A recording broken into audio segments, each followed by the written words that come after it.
Chapter 492. You were trying to stop me. Why did you suddenly change your mind? Jilin was confused by the Water Dragon King's sudden change in attitude. Nothing, the Water Dragon King said. It's just that if you want to rule the world, the Elf Queen will always be a threat. It's hard to guarantee that the gods won't release her. What's more, killing her will only bring us benefits and no harm. But didn't you say the risk is too high? Jilin frowned. He felt a little uneasy about the Water Dragon King's words. Well, I suddenly remembered that the humans have a hidden weapon. You can try it. Using a human's weapon to fight the Elf Queen? Jilin thought the Water Dragon King was crazy. Don't underestimate humans. The Water Dragon King's weapon suddenly became serious. When humans face a battle, they will erupt with power that even the gods are shocked. Why do you think the gods left this world? Do you know why only the center of this world can be inhabited by people while the surroundings are volcanoes, ice fields, deserts, and oceans? Jilin didn't know. It's all because of that human's weapon. What weapon? The humans call it the world-destroying bomb. Is it the humans' exaggerated rhetoric again? Jilin said weakly. No, he didn't expect the Water Dragon King to say such a word. It's true this time. The weapon really has the power to destroy the world and the gods. The gods left this world because if the war between the humans and the gods continued, this world would be destroyed. Most of the land became deserts and volcanoes under the bombardment of the weapon. The cold current passed through the flattened mountain barrier and traveled to the endless ice fields. So, in order to protect the land, the gods and the humans reached an agreement. The gods left, and the humans sealed the dangerous weapon forever. Oh, where's the weapon? The place of extreme, and darkness. Explain. The back of the moon. Night. Middle Empire Royal Palace. The Taiji Palace was the main palace of the Middle Empire Royal Palace. It was the tallest and largest palace in the entire palace complex. In front of the Taiji Palace was a huge square made of stone. It was as if it was announcing to the people of the Middle Empire how magnanimous their emperor was. At this time, the square in front of Taiji Palace was completely surrounded by people. Furthermore, it was brightly lit. All the civil and military officials, nobles and nobles were gathered here. Even the empress, who usually did not show her face, was standing in the crowd, holding Li Wuyo in her left hand and Li Wuyo in her right hand. The guards tightly surrounded the empress and the crown princess. They even set up an airtight shield formation around them. Several handsome men in snow-white robes stood in the middle of the shield formation. They all stood tall and straight, with swords hanging from their waists. They were disciples of Sword Mountain. This was probably the greatest protection that the Middle Empire could think of.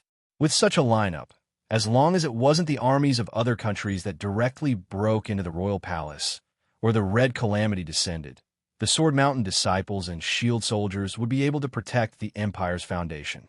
In the royal palace, the royal family rarely acted like they were facing a great enemy. The Middle Empire could not afford a lose face like this. And logically speaking, the royal family should be absolutely safe in the royal palace.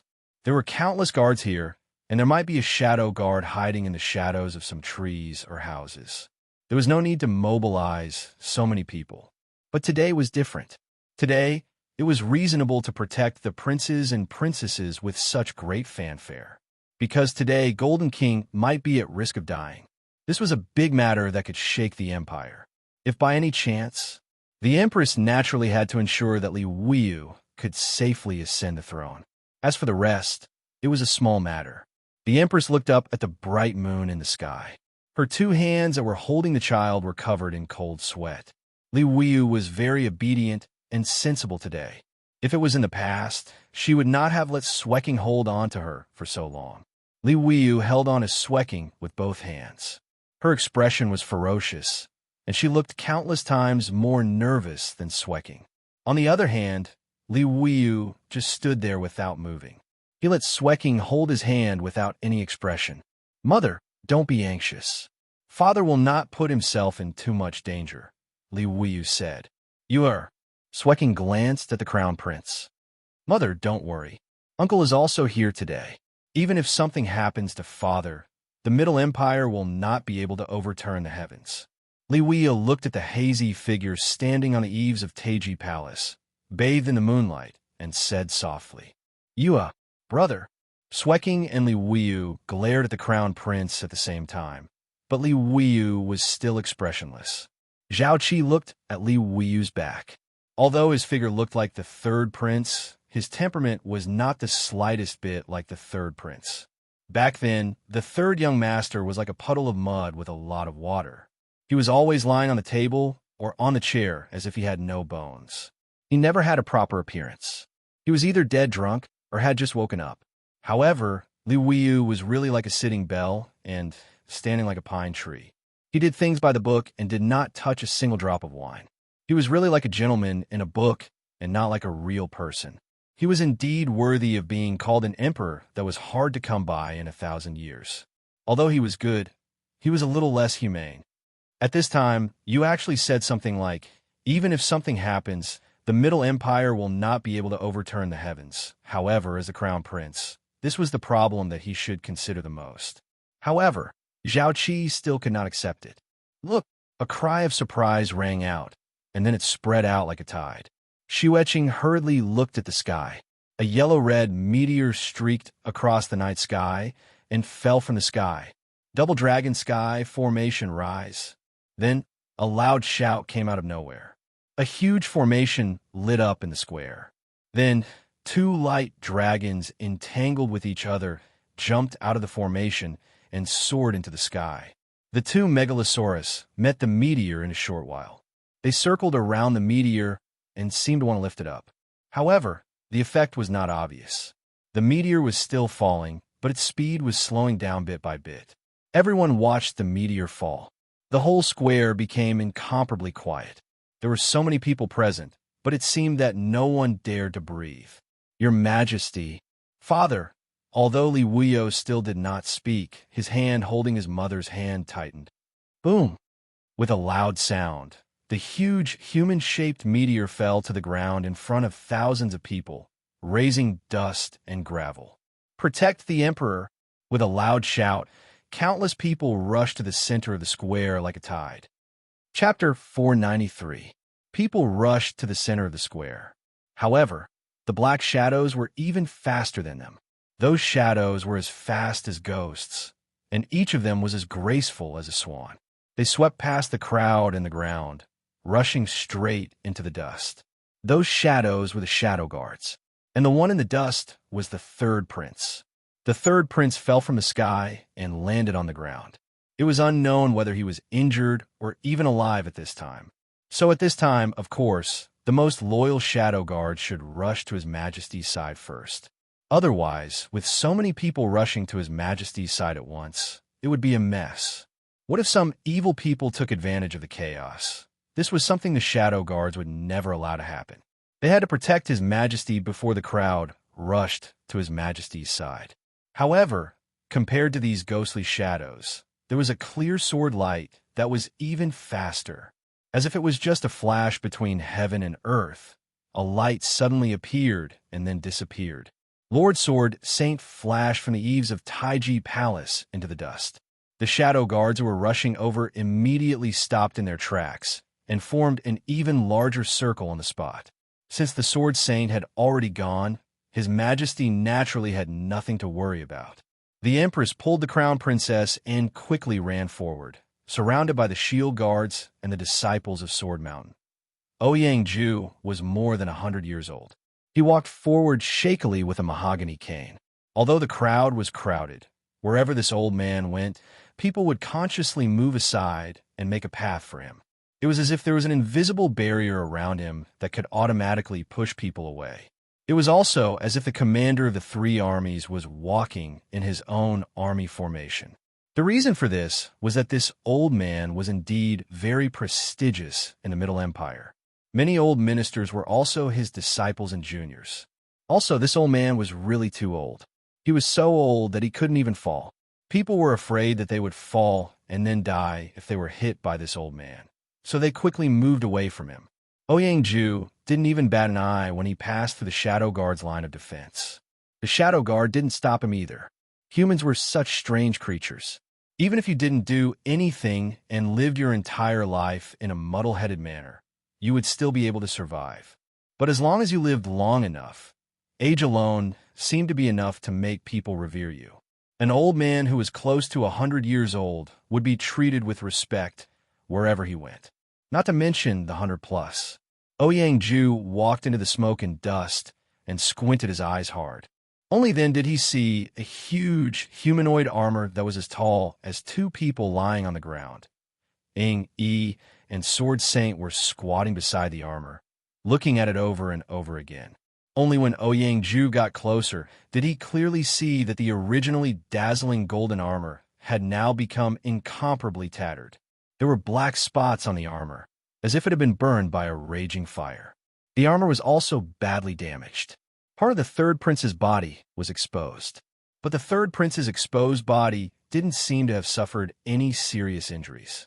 This made Ouyang-ju breathe a sigh of relief. Teacher is here. The third prince's mask was nowhere to be seen. He reluctantly turned his head to look at Ouyang-ju and said softly, "Haha, I am His Majesty the Golden King of the Middle Empire. I represent the entire Middle Empire to visit the Moon God's palace. How could the old minister not come to such a grand event?"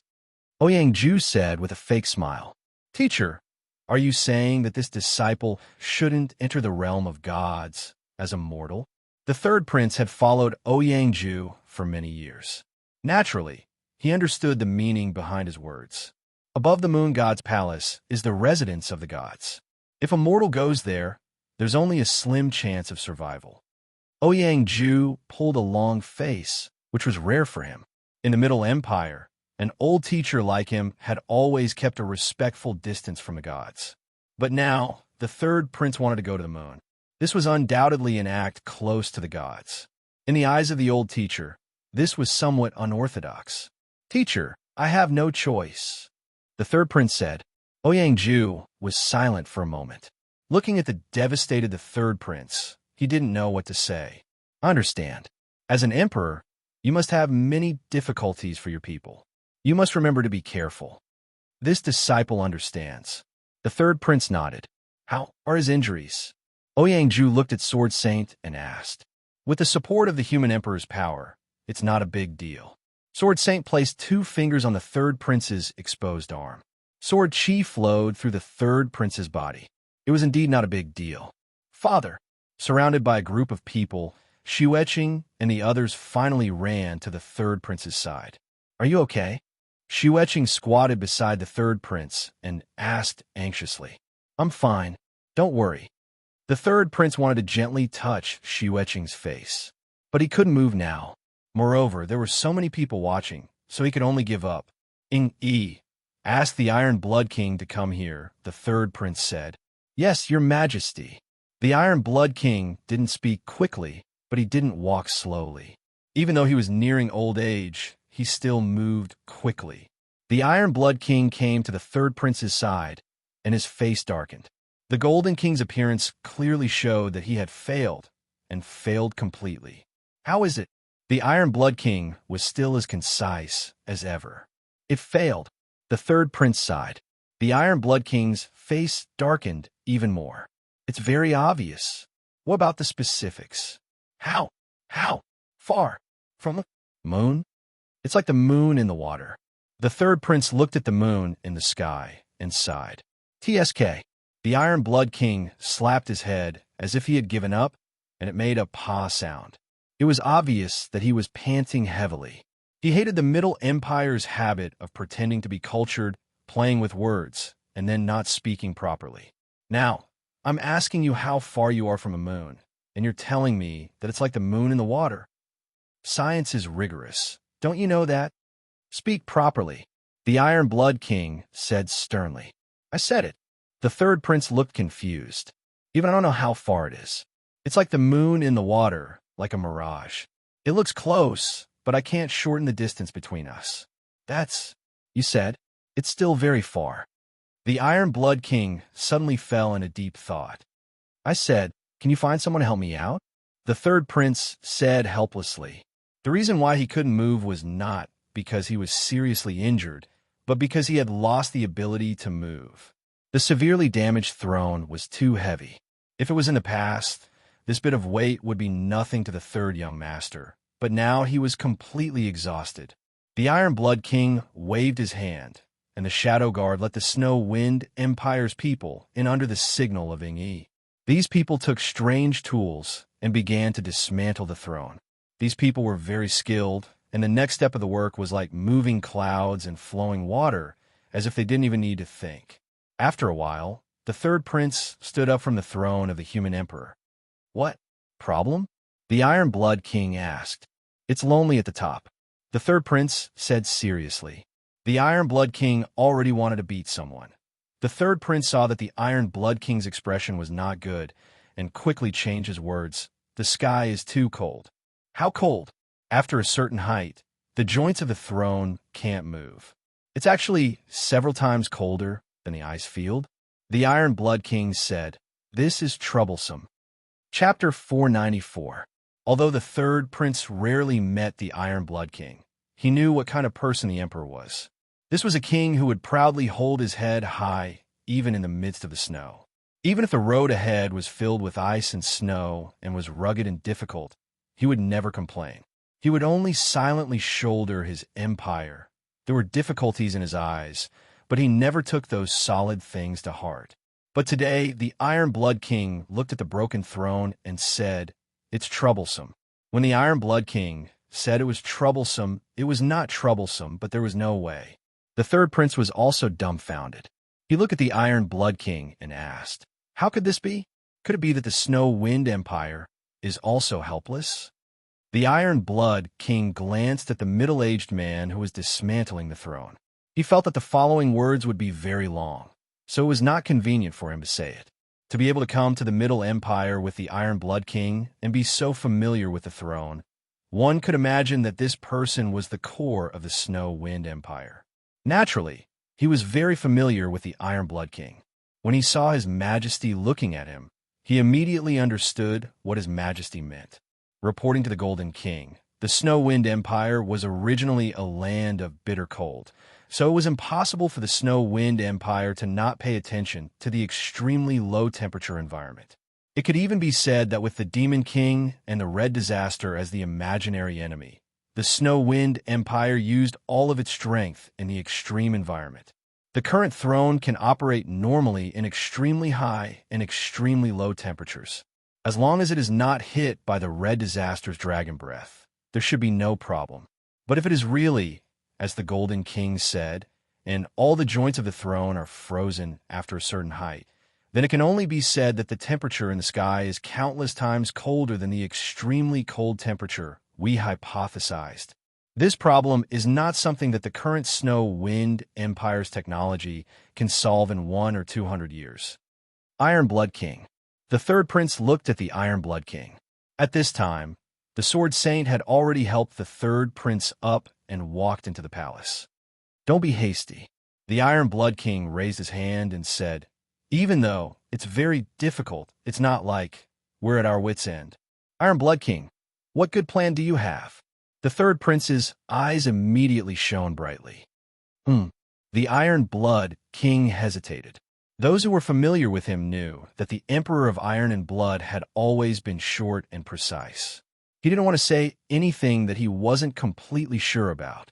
"I understand, Your Majesty," the man brought by the Iron Blood King said in a low voice. "Speak," the third prince said. "His Majesty thinks that if the Snow Wind Empire's technology is not good, then maybe the Dwarf Kingdom can." The third prince frowned and looked at the Iron Blood King. The Iron Blood King nodded. "If it really doesn't work, there's actually a way that can't be considered a way." "Is there any other way?" "My Snow Wind Empire has heard that the Middle Empire has many Red Disaster cold warding talismans. Brother Long's cold warding talisman." The third prince stopped. He took a deep breath and stood on the stairs. He waved his hand at Sword Saint, indicating that he no longer needed to be supported. Then the third prince first looked at the moon, then turned to look at the Iron Blood King and slowly said, "Iron Blood King, you know that we want the world-exterminating bomb. Half of it is to deal with the Demon King, and the other half is to deal with Brother Long." "I know," Iron Blood King said, "but there's no other way." This matter can't be known by Brother Long. Then can only try the Sunstone. What is the Sunstone? The third prince asked. It's a kind of ore that contains a lot of heat. The entourage of the Snow Wind Empire answered. The Iron Blood King never cared about his subordinates answering him at this time. Then why didn't you try it from the beginning? Because it's said to be a stone from the sun. This kind of ore has only been found in one place since ancient times. Where is it? The dwarf clan's treasure house passed down from generation to generation. The third prince patted the railing in front of him that was said to be made of white jade, but was actually made of white stone. For a moment, he had a lot of thoughts. The third prince was silent for a long time. He patted the railing and slowly asked, "Can't we go around Brother Long?" Iron Blood King slowly but firmly shook his head. "This, father. I'll go." A crisp voice rang out. It was the voice of a young girl, but the problem was that this beautiful voice also carried a bit of the heroic spirit of the Jianghu, chivalrous and gentle. This attracted the attention of the people of the Snow Wind Empire. They were wondering which family's wild girl came to this important place of the empire and acted so atrociously. When they realized who it was, they couldn't help but open their mouths wide. The princess of the Middle Empire, Li Wuyu. What are you going to do? The third prince's face darkened. Old 7, take her away. After so many years, the current Zhao Qi has also become Old 7. Seventh uncle, don't catch me, I can help. Li Wuyu was still shouting, trying to struggle out of Zhao Qi's hand. This child is not sensible. Please excuse me. The third prince smiled at Iron Blood King. At that time, no matter how you look at it, there was a hint of helplessness in his smile. Father, isn't it just a stone? Li Wuyu was indignant. But Zhao Qi didn't listen to her and directly dragged her away. This child is very similar to the Golden King back then. Iron Blood King laughed. Iron Blood King, please excuse me. The third prince said, although this child is not sensible, there's one thing she said right. It's just a stone. You have a way? Iron Blood King said. Steal it. The third prince laughed. From the looks of it, you have a suitable candidate? Iron Blood King said. Third young master smiled and nodded. He thought to himself, as the saying goes, it's hard to guard against a thief in your own home. Brother Dragon, since you brought the best thief in the human race with you, don't blame me for taking action. The third prince had an idea. His body relaxed, and he felt his soul rising up along with his body. Gradually, his body became very light, and then he lost control of it. The third prince fell to the ground amidst cries of surprise. Fortunately, Ying Yi and Sword Saint were not far away. Red Dragon Palace. Jilin's huge red body lay on the mountain-high, golden ground. His red scales perfectly blended in with the surrounding red environment. Megalosaurus looked at the surging magma below him. From time to time, he would use his terrifying tongue to lick his ferocious fangs, as if he wanted to bite any creature that dared to invade his territory to death. It was like a drawing from hell. But that was the truth. Countless humans imagined the Red Dragon Palace to be a demon's den in hell, and the Red Disaster was the ruler of this hell. Aisha, what do you think the success rate of reviving Staya is? Jilin looked at the magma without blinking. 2 out of 10,000, Aisha said as she stood in Jilin's shadow. Jilin's golden eyes flashed. Chapter 495. 2 out of 10,000. Hearing this seemingly accurate number, Jilin's heart skipped a beat. Jilin suddenly felt that numbers were really mysterious, especially when they seemed a little complicated. They could make a sentence that had no basis to be particularly credible. If someone told you that you could kill an animal with 3 punches, you would definitely not believe it. You would think that you would need 2 more or 2 less punches. But if someone told you that you could kill an animal with 26 punches, you would think that you could kill it with 26 punches. How did you calculate this? Jilin turned his long neck and asked Aisha. Estimated, Aisha said. Estimated? You can estimate 2 out of 10,000? Jilin was shocked. Yes. Aisha nodded calmly. I think it should be better than 1 out of 10,000, but not twice as strong. Oomph. Jilin snorted and turned back to look at the lava. Even you can't do anything with this probability, right? In the matter of reviving from the dead, this probability is already very high, Jilin said softly. Is it worth it to become the Elf Queen's enemy for this 1 out of 10,000 chance? You have to know that even if you put in all your effort and everything goes as you wish, there will still be a 9 out of 10,000 chance of failure. Everything will become meaningless. Are you trying to persuade me? Jilin said. This is not worth it. From all aspects, Aisha said, and your current state is very dangerous. What danger am I in? You are too stubborn about one goal. You are focusing all your attention on one point, causing your originally wide vision to become narrow. You'll be easily tricked like this. Oh, the third prince now has the world in his heart. The Demon King also has other plans. Only you don't care about anything other than reviving Staya. The third prince is really like a different person. Maybe he is still him, but what he does is what the throne wants him to do. The emperor of a country seemed to be able to do whatever he wanted and order the world around him. But in reality, he has to think carefully and discuss with others every time he makes a move. There is no freedom at all. The Middle Empire said that if you pull one hair, the whole body will be affected. The emperor is tied up by countless threads and cannot move at all. You mean, no matter what the third prince does, I should not blame him? But when he first ascended to the throne, he made a lot of vows with me. He said that he would not change, just like his father. Since when did you believe in humans' vows? Aisha smiled. Didn't you say that humans have two sides? One is rational and the other is emotional. These two sides are always fighting each other, trying to gain the upper hand. That's why humans are so fickle.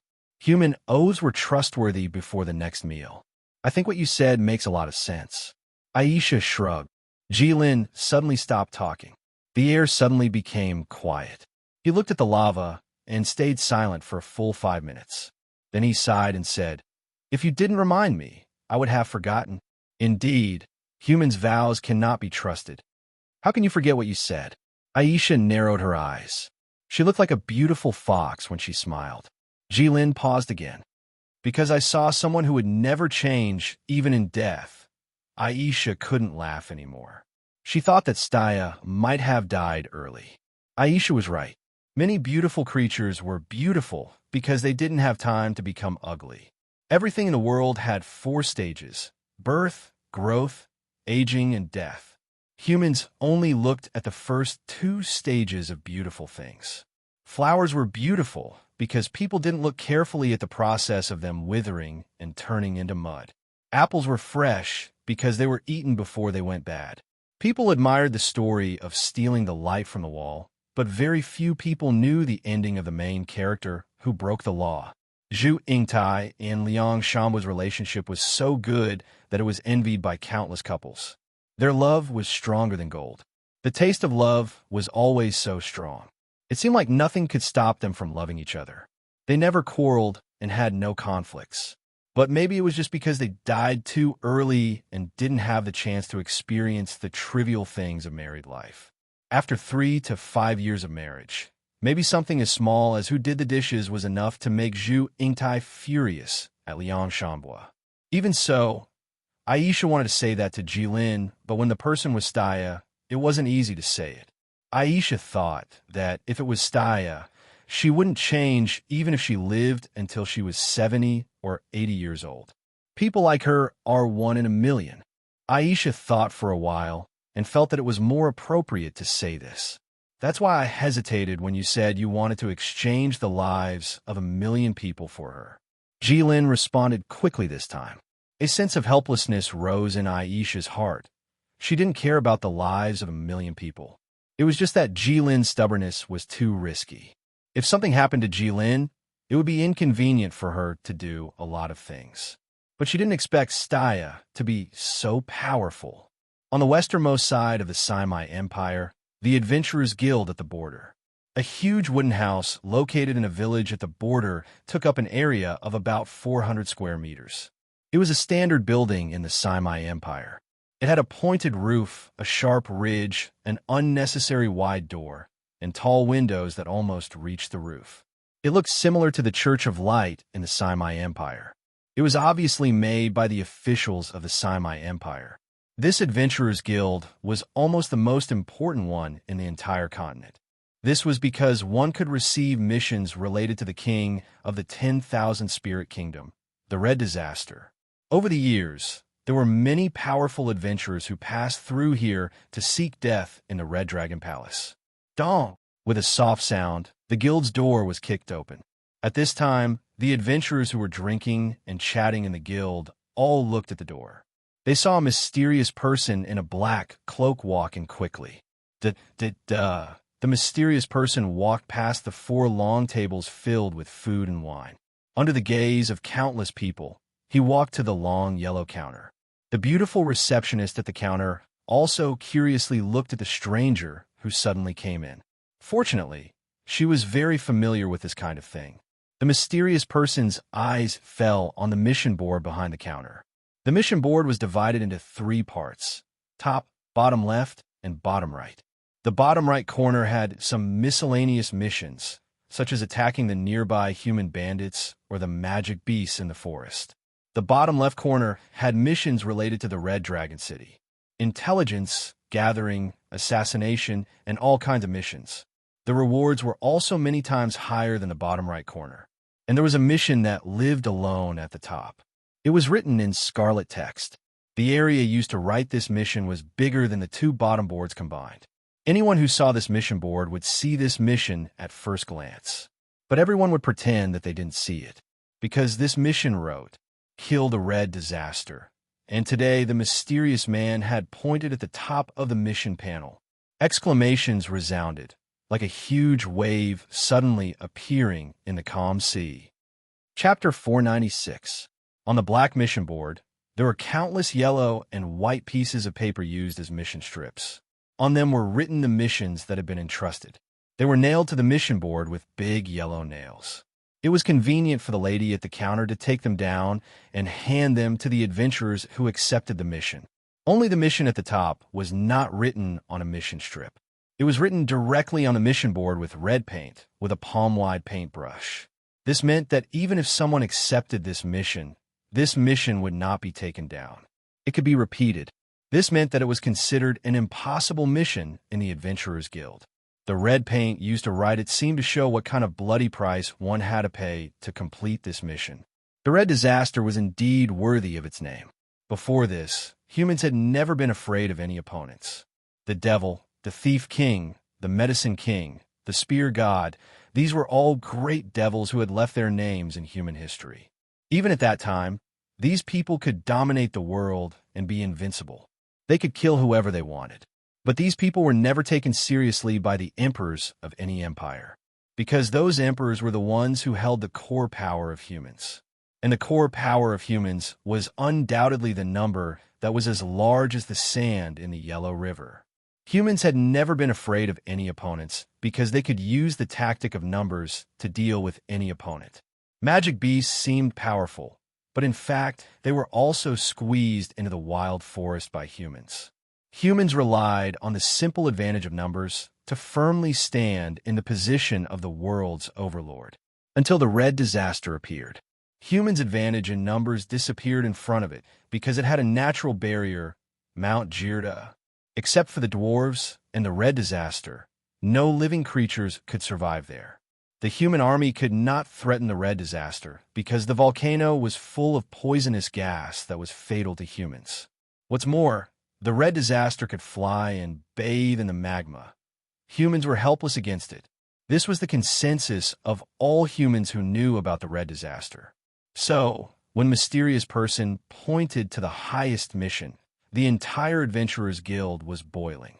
People put down the tableware in their hands, put down their wine glasses, stood up, and applauded the Mysterious Person with great excitement. Whistling sharply, they raised their hands high above their heads and clapped hard until their palms were red and still jumping. At this moment, they didn't mind the arrogant behavior of the mysterious man when he kicked the door. They also knew that even if this guy had some kind of amazing ability, the chances of him killing the Red Disaster were very slim. However, this didn't stop them from cheering for this guy. Have you thought it through? The receptionist didn't get hot-blooded like the others. She looked at the mysterious man in front of her, who was not very tall and was covered in a black robe. Of course. Sure enough, as the receptionist expected, a pleasant female voice came out from the black robe. This clear voice silenced the entire Adventurers Guild. The person who took on the highest mission was actually a woman. Furthermore, his voice sounded rather young. Everyone began to look at each other. They felt that this woman might have come to seek death or to amuse them. Hey, the highest level mission can't be accepted casually. Little girl, go home quickly. The mysterious man was not moved at all. Are you going to kill the red disaster? A young voice came from behind the mysterious person. The mysterious person looked back and saw a young man wearing brown cotton linen trousers, a sky blue vest, and a layer of light armor standing behind him. The young man looked ordinary, and there was nothing special about his appearance. The only thing that stood out from the crowd was the 2 daggers at his waist and the long sword of the Central Empire on his back. Such a combination of weapons was very rare. There was also a hemp rope around his neck, which seemed to be a necklace, but the pendant was hidden in his lapel and could not be seen. The mysterious man looked at the sword on the young man's back and was stunned for a moment. Then, he realized that the young man was extraordinary. This young man looked ordinary, but when he walked out and spoke, the entire guild quieted down. Everyone looked at him, and there was no lack of people who were much stronger than him. This meant that this young man had a high prestige here. Who are you? The mysterious man asked. The young man shrugged. I'm very familiar with the way to Red Dragon City. I can take you there. Why are you helping me? The mysterious man asked. Isn't it the responsibility of every human to contribute to the highest mission? The young man smiled very calmly. If you don't know the way, it's impossible for anyone to kill their way to the red disaster from outside Red Dragon City. Not to mention the threat of the dwarves and elemental creatures. Just the maze built by the dwarves can make you lose your way forever. You seem to be very familiar with that place, because I've been there many times. The young man smiled. Very well. How should I address you? The mysterious man asked. You can call me the guide. As soon as the young man said that, everyone chuckled. But without exception, all of them gave him a kind and knowing smile. Only the mysterious person didn't think that way. She looked at the guide and said helplessly, You're sick in the head. The guide shrugged indifferently. Then what about you? How should I address you? You can call me a heroine, the mysterious man said. The guide's expression immediately became very interesting. You're quite sick in the head as well. The guide then looked at the counter lady. Sorry to trouble you. The counter lady smiled sweetly at the guide, then took out 2 fire warding talismans from under the counter and handed them to the guide. Although you've been there many times, I still have to tell you to be careful. The counter lady looked at the guide affectionately. Okay, the guide nodded. I'll bring you flowers when I come back. Suddenly, there's a lot of noise around them. The counter lady's face was as red as a ripe apple. She could only lower her head and not say anything. The guide smiled shyly and then walked out. He didn't see that the heroine's face hidden under the robe was rolling her eyes. Out of the guild gate, the guide brought the heroine onto a carriage. This is the guild's special carriage. A few years ago, the guild built a special road that can reach the border of the volcano from here. The guide began to introduce the heroine. Rather than an adventurer, the guide was more like a tour guide. The guide seemed to be very familiar with every stone on this road. He talked nonstop until they reached the end of the road. After half a day, they finally reached the end of the road. The guide and the heroine got off the carriage. The guide steered the carriage in a different direction, and the horse pulled the carriage back on its own. The guide spread out his hands. We have to walk back every time. We're going to Red Dragon City. There's a red disaster there. Why don't you look nervous at all? The heroine finally couldn't help but ask. The guide smiled and looked at the tall volcano that seemed to be close at hand, as well as the vague outline of the huge city that sat in the volcano. Because I'm very sure that you'll want to come back halfway, heroine, and this distance is safe for me. Chapter 497. The heroine's voice suddenly rose to a new height. It was as if she was in disbelief, but it was more like a counterattack after being provoked. I won't give up halfway. The heroine lifted her robe and walked up to the guide, glaring at him fiercely. The guide saw the heroine's appearance for the first time and was slightly surprised. "You're from the Middle Empire?" The heroine frowned and brushed her black hair. "What? What are you looking at? Are you looking down on foreigners?" "No, no." The guide waved his hand. "It's just a rare sight. You stay in the Adventurers Guild all year round. What kind of people haven't you seen?" The heroine did not believe the guide's words at all. "After all, this is the westernmost part of the Simi Empire," the guide said. "Besides, the world is so big, where can't you get a quest? Why do you have to come here?" The heroine thought about it and felt that the guide's words made sense. "Then, are you looking down on women? How can that be? My mother is a woman." "What nonsense," the heroine thought to herself. However, some men would occasionally forget this. When they instinctively thought that women were in a weak position and were naturally inferior to men, they would not remember how great their mother was for taking care of them when they were young. Therefore, when the guide said this sentence, as if it was a matter of course, the heroine had a better impression of him. "It's not that I'm looking down on you, but when it comes to facing the Red Calamity, giving up halfway is something that any intelligent person would do. You're insulting the heroes who sacrifice themselves to kill the Red Disaster." The heroine's good impression of the guide disappeared in an instant. "I didn't mean that."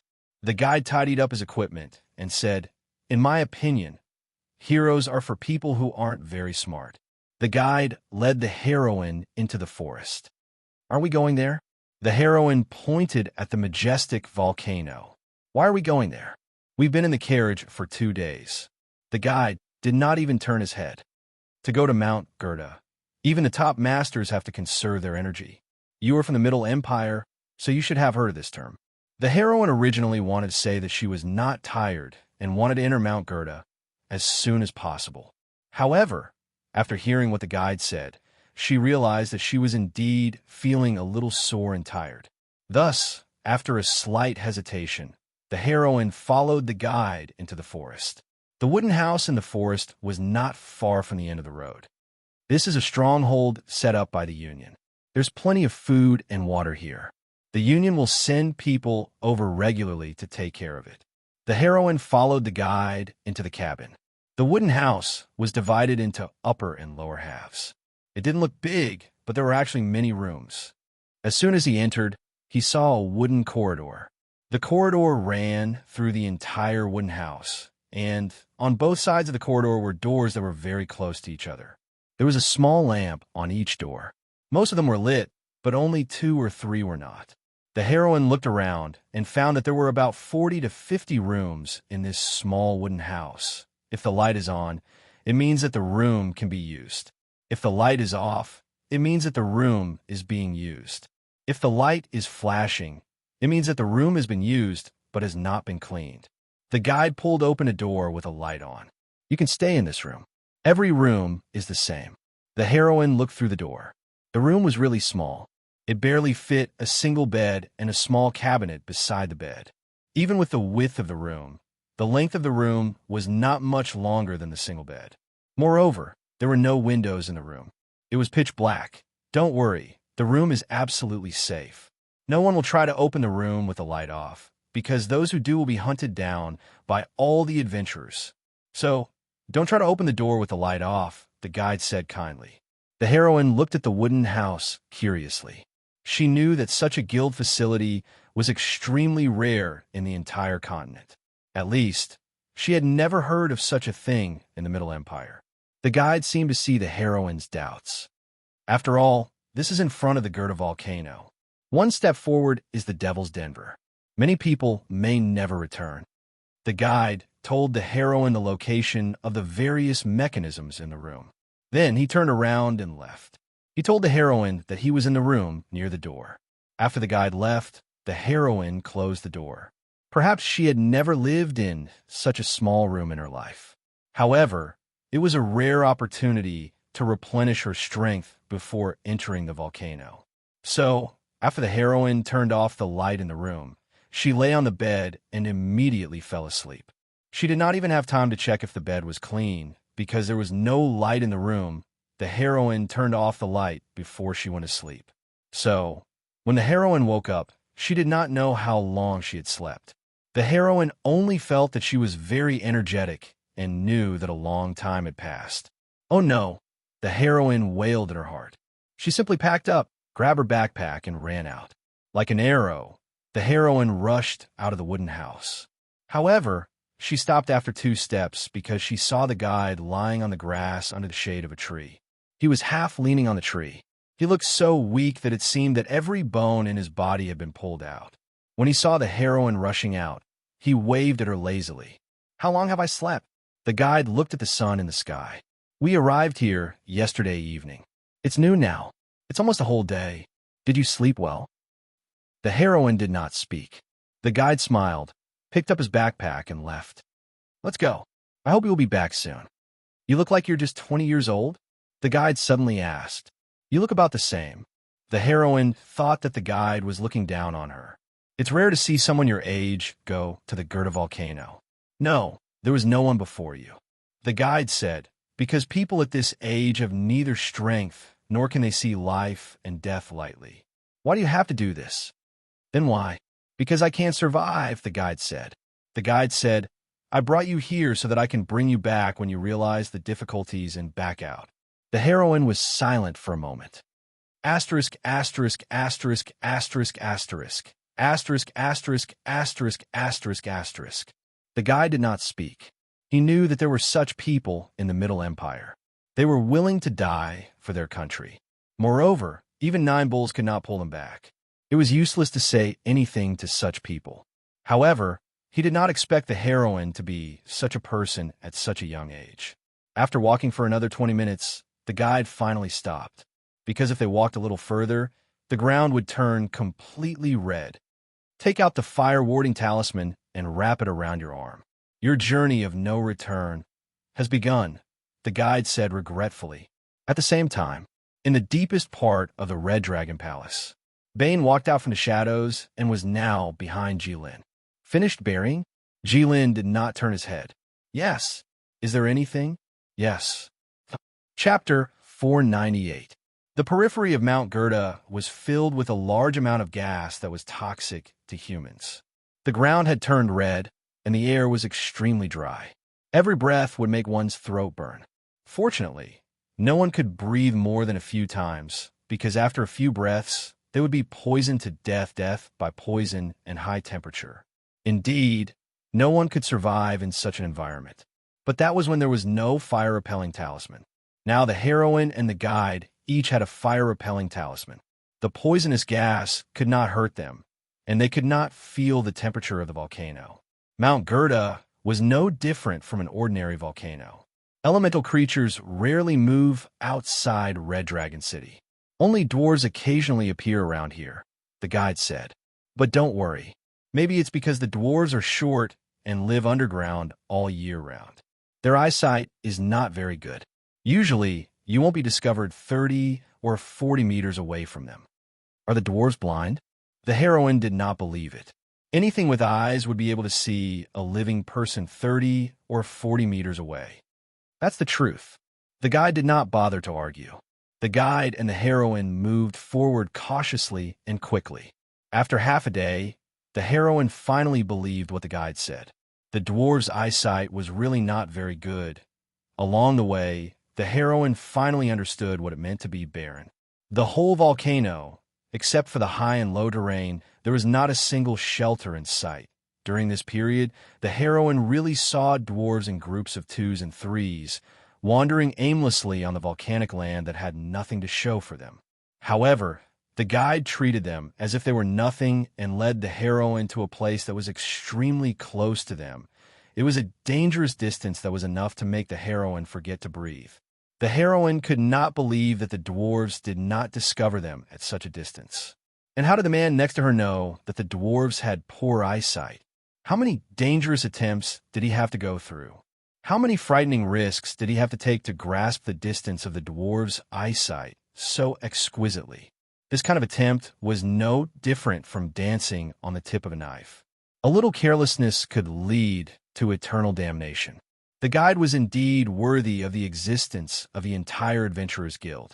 In just half a day, the heroine had completely recognized the guide. After a while, the guide walked to a shallow pit.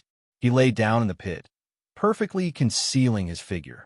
After waiting for a while, the guide looked at the heroine. "You seem very nervous?" "Nonsense." The heroine glared at the guide. Being so close to a dwarf, any normal person would be nervous. None of the people who came here to kill the Red Disaster were nervous when they got here. "How many people have you brought here?" "It's too much. They're all top-notch experts. Without exception, you are the only one who hasn't reached the 9th step." "How many people went back?" "Those who turned their heads and left here survived.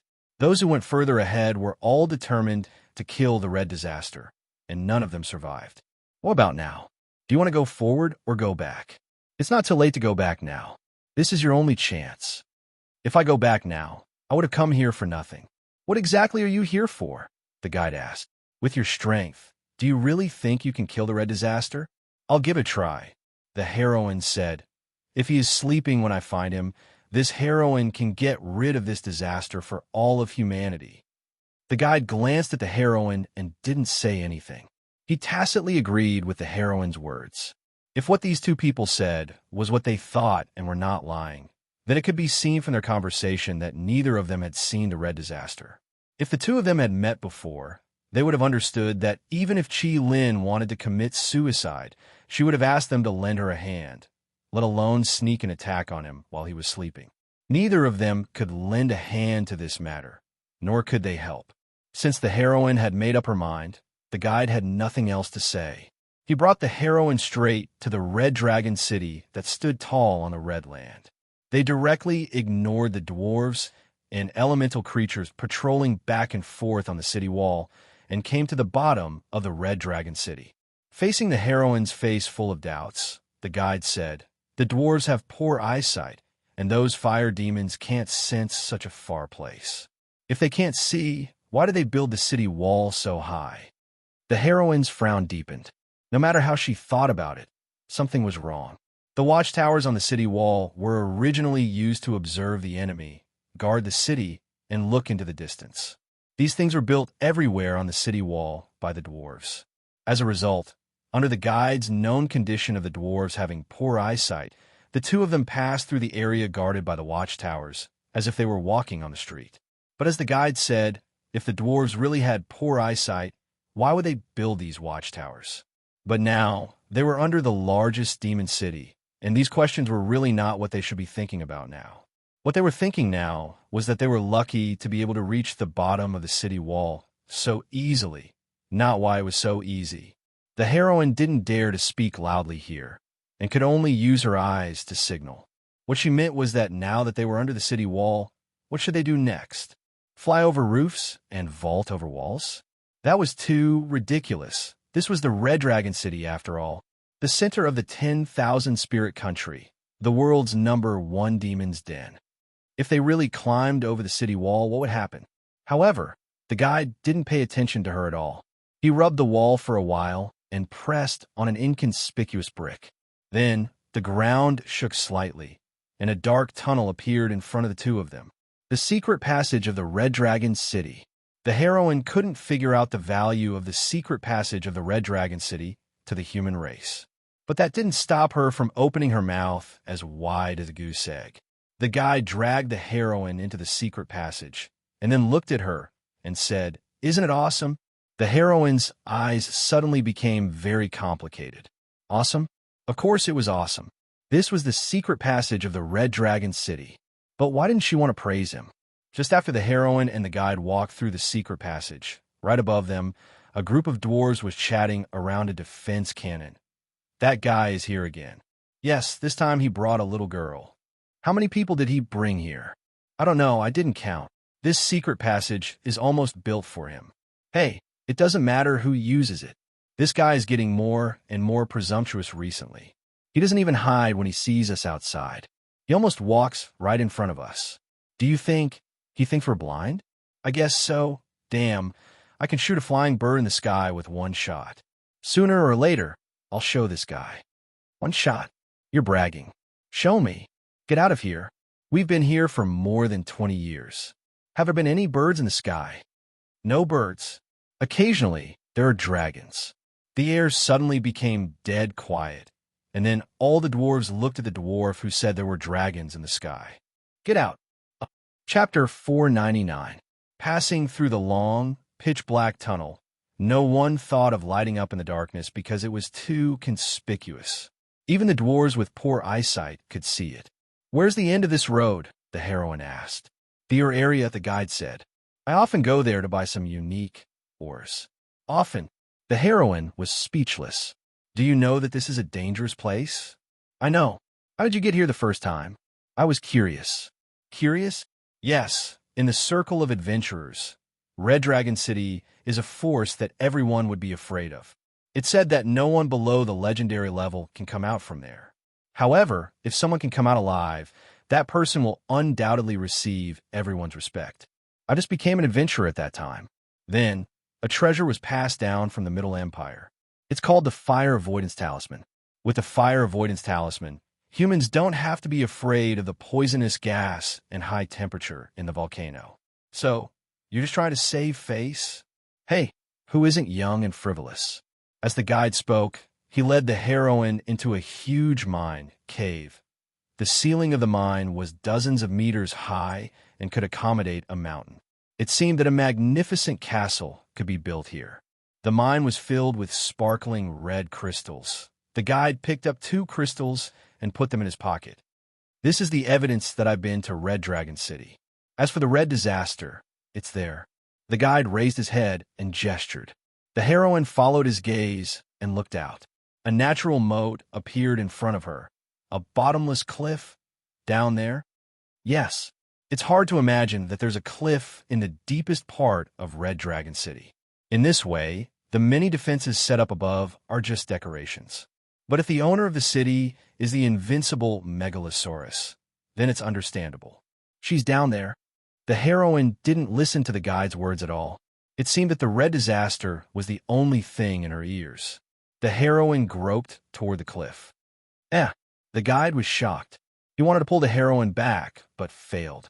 The heroine walked to the edge of the cliff and looked down. "Are you crazy? Come back quickly." The guide lowered his voice and shouted. But the heroine actually stood motionless beside the cliff like a wooden carving, as if she did not hear the words of the guide. The guide thought to himself, "What's wrong with this person?" The guide hurriedly ran to the heroine, wanting to pull her back. However, the guide who walked to the edge of the cliff couldn't hold back his curiosity. Seizing the opportunity, he cautiously peeked down. In an instant, a golden light flashed into the eyes of the guide. A second later, the guide realized that the golden light was actually 2 golden eyes. Not good. "Hurry up and leave." The guide guessed whose eyes it was. He wanted to turn around and leave, but he finally realized why the heroine was motionless. His body was no longer under his control. The ocean-like draconic aura suppressed him. The pressure came from all directions, and he couldn't move. He could only stare at the 2 eyes that were even bigger than his own staring at him. The red Megalosaurus was nesting beside the lava, glaring at the humans who had mistakenly entered its lair. Even an idiot could guess what it wanted to do. The guide wailed in his heart. He thought to himself, "If you often walk by the river, your shoes will get wet." This sentence was extremely accurate. Walking at night too often would indeed lead to encountering ghosts. The red disaster spread its wings that seemed to be able to cover the sky. With just one flap, a huge dragon head appeared in front of the guide. The red disaster stopped in midair and carefully sized up the 2 humans. Both of them were in their early 20s, a man and a woman. Jilin took a slight breath, and the air he exhaled from his nose was like a hurricane, lifting the heroine's hat. A golden light flashed in Jilin's eyes. He looked at the heroine and then at the guide. He didn't directly stretch out his tongue and suck the 2 into his mouth, nor did he smash them into meat paste with a punch. Instead, he showed a strange expression and asked, "Why are the 2 of you together?" The guide was stunned for half a minute before he realized that the red disaster was talking to the 2 of them. But what did this mean? What did he mean by, "Why are the 2 of you together?" "You know the 2 of us? Why don't I remember seeing you before?" "If I had seen you before, I wouldn't have forgotten." While the guide was still puzzled, he heard the heroine call out, "Uncle Dragon," in a pretentious manner. The guide's breath tightened. He thought to himself, does the red disaster have a niece? So the one who had been following me all this time was a little dragon in human form? Right. I heard that the red disaster also had such an ability, but why does he look so familiar to me? Oh, this is the first time we've met, right? Jilin lowered his head even more, so that the guide was in between his eyes. Do we know each other? The guide's teeth were chattering as he spoke. But no matter what, it was better for the red disaster to talk to him so familiarly than to kill him directly. Jilin was silent for a moment, then casually brushed the edge of the cliff. As gentle as the autumn wind blowing willow catkins, as silent as water moisturizing all things, the two of them were caught in Jilin's hand before they could react. Then Jilin flew down. In the eyes of the guide, the ground was rapidly crashing towards him. He couldn't help but squint. But before he squinted, he vaguely saw a Xiao Hei dot in the deepest part of the Red Dragon City, in the deepest part of the Red Dragon Palace. It seemed to be a person. The guide only knew that he had guessed wrong. How could there be a person in the deepest part of the Red Dragon Palace? Besides, that was where the red disaster was lying. Which human in this world would dare to stand so close to the red disaster? Was it a dwarf? Or was it the deepest shadow in the myriad spirit nation? In a short period of time, countless thoughts flashed through the guide's mind. Sure enough, when a person was in danger, their thoughts would be like a frog that suddenly saw light, not moving at all, or would become very fast. But no matter how fast it was, the guide didn't have time to think too much in the blink of an eye. In almost an instant, the guide felt that he was standing on the ground again. He knew that he might be standing at the bottom of the Red Dragon Palace. Come and see who this is. The red disaster's voice came from above his head. The guide slowly opened his eyes and saw that there really was a human standing in front of him. This person seemed to have been standing here for a long time before they arrived. He stood next to the red disaster for a long time. And at this time, the guide also realized that the red disaster's words were not directed at him, but at that person. The guide looked at the man and unconsciously opened his mouth wide. His eyes were bulging out of their sockets. After being shocked for a long time, the guide looked at that person and called out in shock, "Dad?" Bane blinked. Chapter 500. Why are you here? The guide looked at Bane, and the light in his eyes became very complicated, as if the world was collapsing. His father, an ordinary middle-aged man. Why was he here? In the most dangerous place for humans in the world. And he was so close to the Red Calamity. There was no trace of fear in his eyes as he looked at the Red Calamity. Why am I here? Bane pondered for a moment and realized that this matter was not easy to explain, so he immediately put on the airs of a father. Children shouldn't interfere in adult matters. The guide blinked, thinking, how is this possible? If it was anything else, he definitely wouldn't pursue the matter as long as his father said so. But this matter could be brushed off with just a sentence. Father, you're a human. Why are you so close to the Red Calamity? Are you a traitor? Even if you're a traitor, you should at least tell me and my mother. At least let us be mentally prepared. You are Uncle Bane? On the guide's side, the world hadn't completely collapsed yet, but the heroine spoke first. Bane was stunned. He glanced at the heroine who was still in Jilin's hand and squeezed together with his son. Then he looked at Jilin and asked, "This is?" Jilin placed the two on the ground. The third prince's daughter, Li Wuyu. Oh, Bane suddenly understood. He looked at Li Wuyu and said excitedly, "You're the Wuyu, as in Wuyu. Hello, Uncle Bei." Li Wuyu smiled sweetly. Bane froze on the spot. Many years ago, he had already told the third prince that his surname wasn't Bei. But in front of the third prince, he could grumble. But in front of Li Wuyu, what could he say? He could only smile. Oh, what a smart girl. How'd you guess it was me? Li Wuyu thought, how many humans are there around the Red Calamity? Others might not know, but as the daughter of the third prince, how could she not know? But when words came to her mouth, she said, when niece was young, I often heard Imperial Father mention Uncle Bane. Imperial Father often said that Uncle Bane is carefree and open-minded, different from ordinary people. Not only Imperial Father, even Grand Uncle Sword Saint has praised you before. Therefore, his niece often wondered what kind of hero Bane was to be praised by her uncle. Now that she had seen him today, he was indeed the hero that she had imagined him to be. That's why I was able to recognize you from afar. There was a few seconds of awkward silence. Bane glanced at Jilin and found that Jilin was also looking at him. As they looked at each other, they noticed the strange look in each other's eyes. Li Wuyu, this girl, was as shameless as the third prince. She dared to lie through her teeth. Ah, ha. Bane laughed dryly and searched his body. Look at this mess. I didn't expect this to happen. I don't have anything on me. Why don't you lend me some? Bane looked at Jilin. Jilin stared blankly for a moment, blinking his eyes at Bane. No one knew what he was thinking. In the end, he seemed to roll his eyes at Bane. Bane didn't see it clearly. Jilin's eyes were too bright, like flowing gold, and there was no white in his eyes. Jilin turned around and walked back to his room. When he returned, there was a red gem between his fingernails.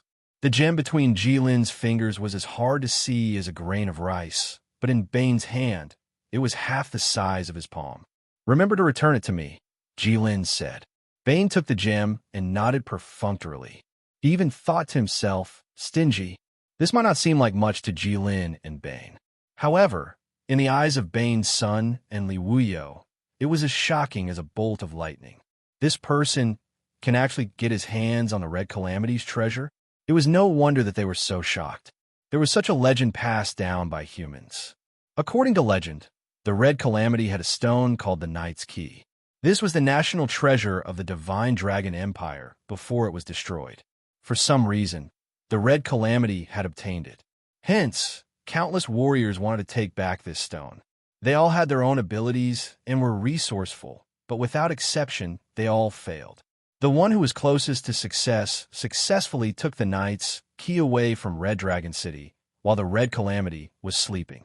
However, the Red Calamity suddenly woke up and instantly discovered that a stone was missing from his vast treasure trove. He chased after that warrior like a madman. In the end, the warrior failed to escape misfortune.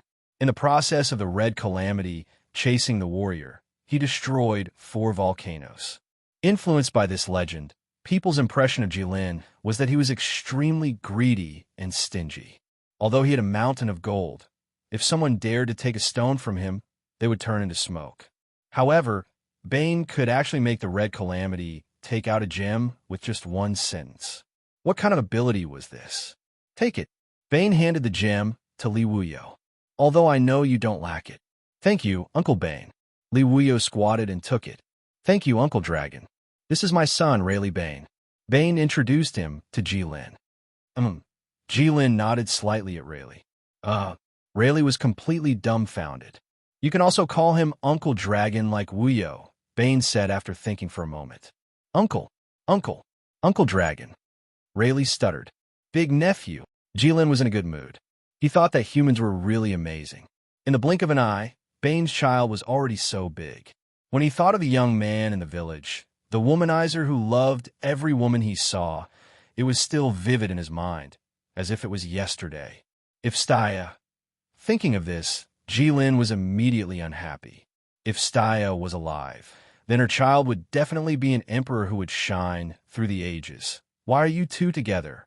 Jilin looked at Li Wuyo and Rayleigh and asked. The two looked at each other.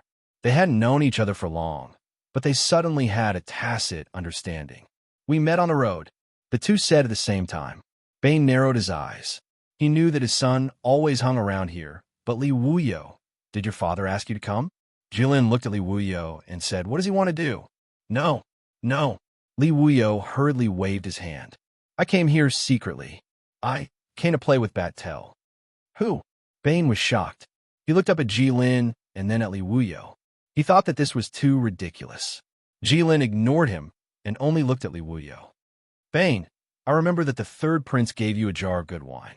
Now that big niece has come from afar, we have to entertain her. Take out the wine. Bane sighed exaggeratedly. Okay, I knew I couldn't take advantage of you. Son, big niece, you two wait here. I'll go home and get the wine. Uncle Bane, I'll go with you too. It's such a long trip. I saw Uncle Bane, but didn't see Auntie. I'm afraid it won't make sense.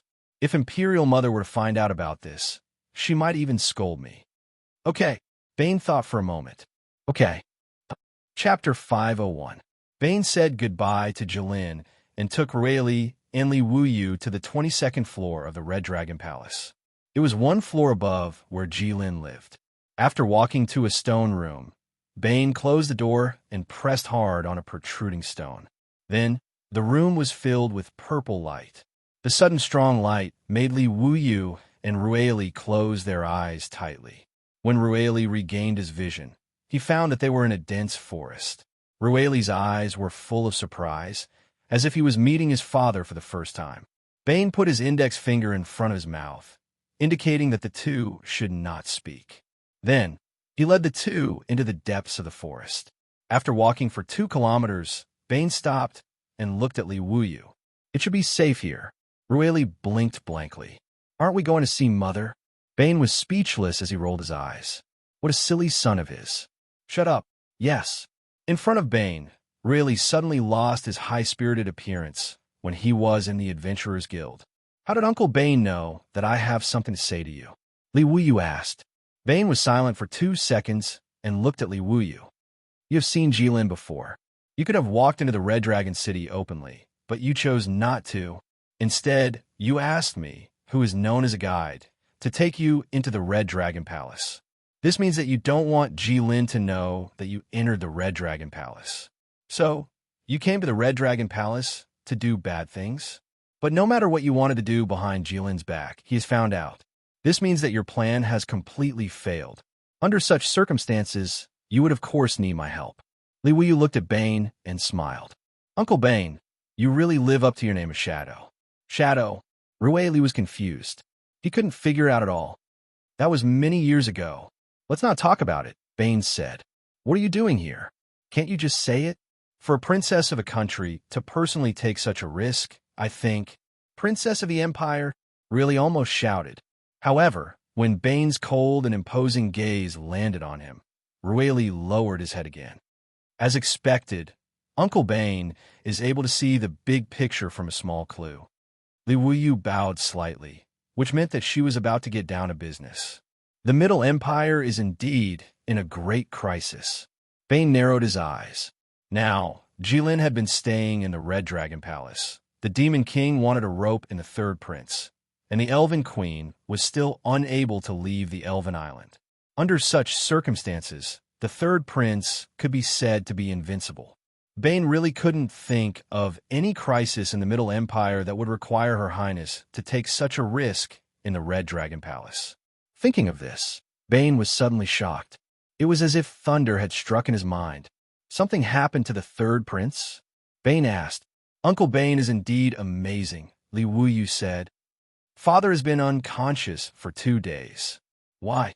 Previously, when the Iron Blood King came to the Middle Empire, he told Father that there was a weapon on the moon that could kill the Red Disaster. Bane was stunned. The Third Prince believed it? He did. Don't tell me. The Third Prince tried to use the moon. Uncle Bane was right, and he failed. Previously, Bane's tone had a trace of doubt, but this time he said it with absolute certainty. He thought to himself, why is the Third Prince so insensible? It's fine if you think about going to the moon when you're dreaming at night. Why did you try? Yes, Father failed and was seriously injured. Seriously. Bane was halfway through his sentence when he suddenly realized something. Bane's eyes narrowed into slits.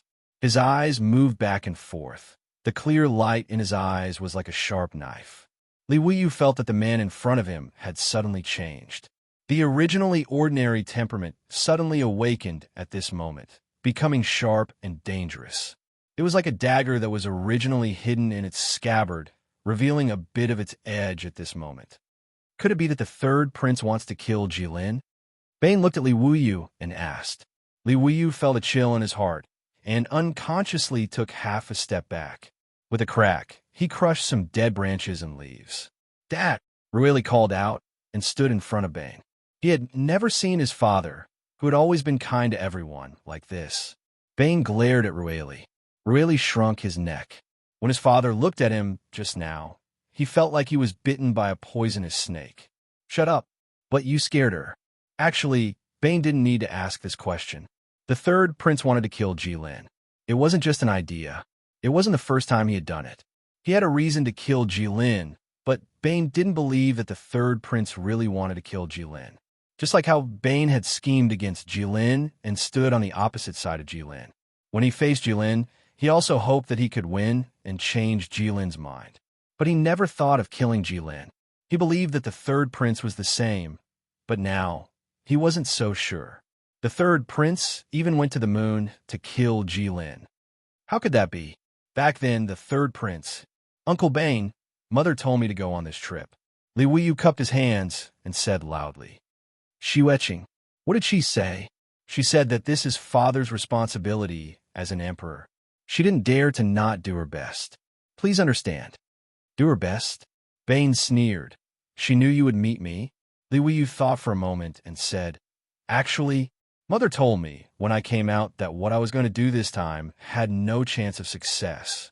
It's as difficult as ascending to the heavens. But if there's one person in the world who can do it, it's Uncle Bane. The third prince has already tried to ascend to the heavens. What else is as difficult as ascending to the heavens that he can't do? Legend has it that the dwarves have a treasure called the Sunstone. Sunstone? Bane was taken aback. He had heard of this before. Back then, the Dwarf King used a few pieces to forge the dragon scale, sword for Jilin. It was indeed very precious, but in the eyes of the dwarves, it wasn't a treasure. Yes, I want to steal the Sunstone without anyone knowing. Oh, Bane raised his eyebrows. He felt that this princess was looking down on this industry with a long history. The Sunstone is part of the dwarves' collection. It's stored in the dwarves' treasure vault, separate from Jilin's treasure vault. Do you know this? Bane looked at Li Wuyu and asked. Li Wuyu didn't know. That was why she wanted to try her luck in Jilin's treasure vault. Then you wouldn't know where the dwarves' treasure vault is. Bane smiled. I implore Uncle Bane to save the world. Li Wuyu lowered her head and cupped her hands. Bane looked at Li Wuyu and didn't say anything. He seemed to be thinking about something. At this moment, Rueli fell to the side and said, Heroine, don't make things difficult for my father. He won't steal. Chapter 502. As soon as Rueli said this, for some reason, the deep forest really quieted down. Li Wuyu looked at Rueli, then at Bane, his eyes full of confusion. Bane was also a bit embarrassed. If he didn't know that Rueli really didn't know about his younger days, he would have thought that his son was trying to goad him. Bane was a bit embarrassed by Li Wuyu's questioning gaze. What are you looking at? Who hasn't done a few outrageous things when they were young? Do you know that your father drank in brothels all day long when he was young? Do you know that when your grandfather was young, he promised the emperor's sword-to-sword saint after one night of drunkenness, and then went back on his word the next day when he woke up? Uncle Bane didn't tell you what happened back then. Li Wuyu looked at Rueli and asked. Rueli shook his head. Although he knew that his father was indeed extraordinary, the specifics. Fu Qing didn't tell him. There's nothing to talk about, Bane said. How could that be? Li Wuyu said. Uncle Bane's deeds are now a legend of the Middle Empire. What deeds? Rueli asked. My father said that Uncle Bane is probably the best thief in the world, Li Wuyu said. Thief? Rueli was shocked. Then he looked at his father. How did he suddenly become a thief? No. Rueli suddenly came back to his senses and realized that something wasn't right. Thief wasn't a glorious profession, but when Li Wuyu brought it up, his father's eyes didn't show any shame, and Li Wuyu's eyes were full of admiration.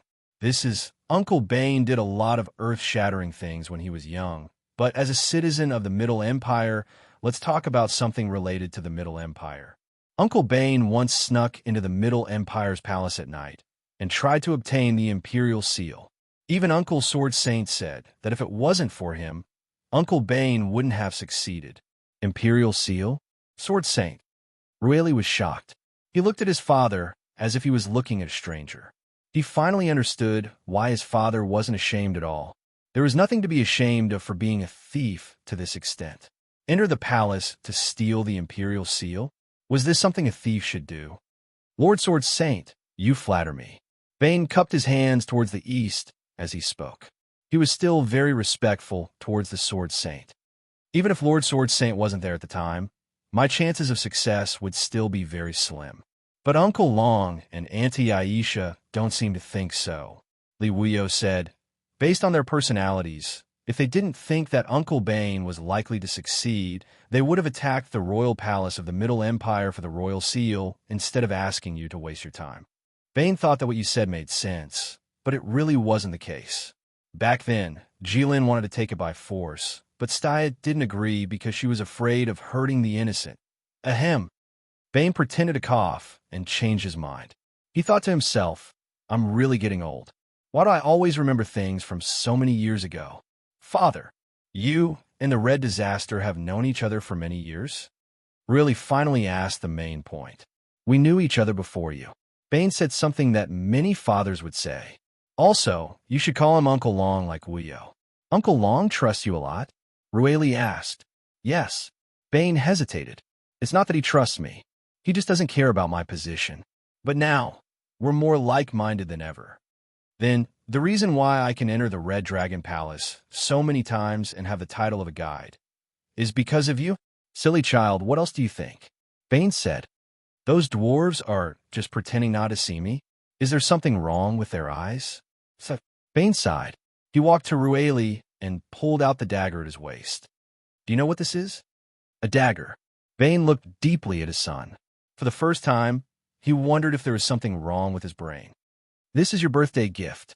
The Dwarf King personally made it for you after he heard the news of your birth. It's just a gift. It's not much work, but a dagger made by the Dwarf King as your birthday gift has a lot of meaning.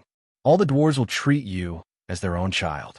In other words, more than 20 years ago, I met the dwarves for the first time in the Dwarf Kingdom. At that time, they were still living in a volcano on the edge of the Snow Wind Empire. Occasionally, there would be birds flying in the sky.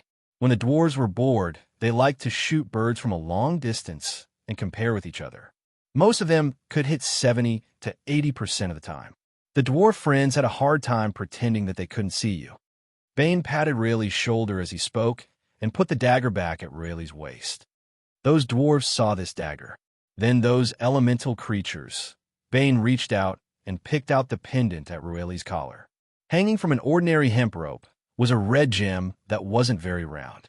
This is a gift from your Uncle Long, Bane said. With this thing, not to mention those elemental creatures, even wyverns can fly you around if you want.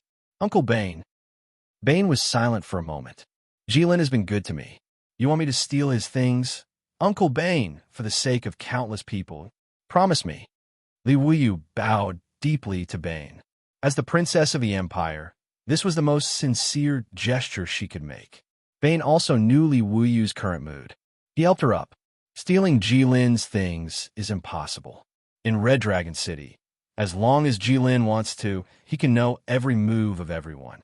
The incomparably dense and omnipresent fire element, there will also become his eyes and ears. If that's your plan, I advise you to give up on it as soon as possible. Of course, Li Wuyu wouldn't give up just like that. But with your relationship with Uncle Long, it's useless. Bane sighed. Don't be fooled by his big size and scary appearance. He's actually very stingy. When we were strolling on the road together, your Aunt Staya always paid for our meals. Jilin has money, but he never pays for it. He even wants to eat for free. He won't give the Sunstone to me for free. Even if I'm lucky enough to steal it, he'll definitely pester me to get it back. If someone pesters me, they'll just throw a tantrum and act shamelessly. If he pesters me, he might move mountains and fill seas. Do you know that? Li Wuyu was a little confused. It was because Bane's words contained too much information. But after thinking for a while, Li Wuyu decided to put it aside. Uncle Bane, is there really no other way? Yes. No one expected that. Bane actually said that. What? Li Wuyu was overjoyed. You're a princess who received royal education and has endless wealth. How can you not think of this? Bane patted his forehead helplessly. You can't steal it or rob it. You can buy it. Buy it. Li Wuyu was dumbfounded. Yeah, don't think about stealing or robbing. We're civilized people. Bane lectured. Chapter 503. Li Wuyu looked at Bane, his mind full of shock. He thought to himself that the humans around the Red Calamity were indeed extraordinary. Don't keep thinking about stealing and robbing. What he said was true and very reasonable, but the problem was that he should be the one saying it. Wasn't it too abrupt for the number one thief in the world to say something like that? How would he say something like that? Although Li Wuyo had a lot to say in his heart, he thought that this was a very urgent moment. Uncle Bane wasn't wrong, so Li Wuyo could only laugh dryly. Ah, Uncle Bane is right. We really didn't think of this method, so we overlooked it, Li Wuyo said. But Uncle Bane, if you want to buy it, Uncle Dragon will definitely ask about the use of the Sunstone. How will you answer then? He won't ask. Bane said, don't try to figure him out with your thoughts. As long as you bring the gold to him, he will give you a return that is beyond your imagination. Oh, Li Wuyo was deep in thought. Does that mean people could trade with Uncle Dragon? Bane raised a hand to signal Li Wuyo to stop. There's a prerequisite for this method to succeed. What is it?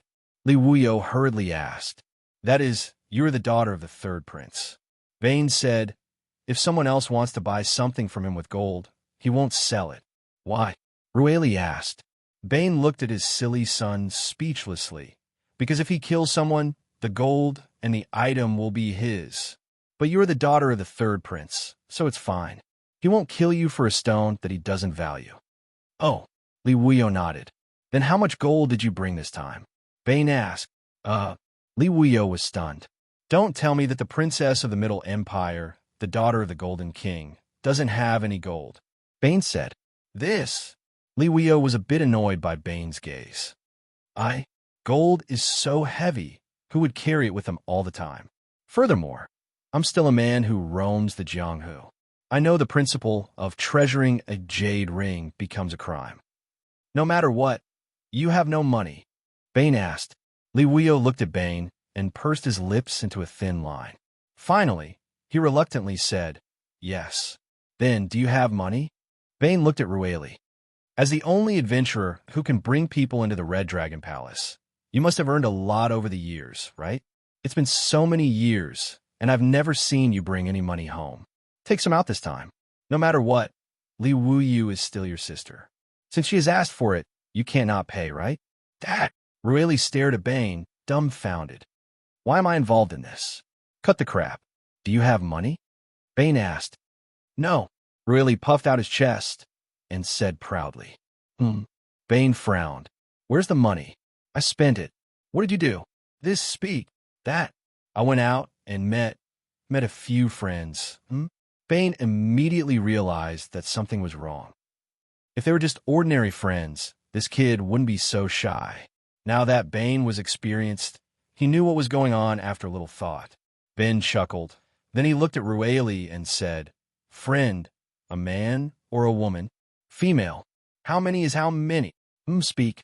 Rueli weakly stretched out 5 fingers, but seeing that his father and Li Wuyo suddenly looked unfriendly, he quickly withdrew one of his fingers. TSK. Bane clicked his tongue. Then 5 girls, do they know each other? Rueli was silent for a moment and organized his words in his mind. Not all. Understood. Bane nodded and then kicked out fiercely. Rueli was now a famous adventurer, but he didn't see how his father kicked.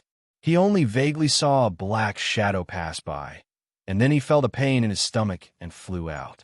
Seeing Rueli fly into a grassland and scream with full strength, Bane slowly withdrew his leg.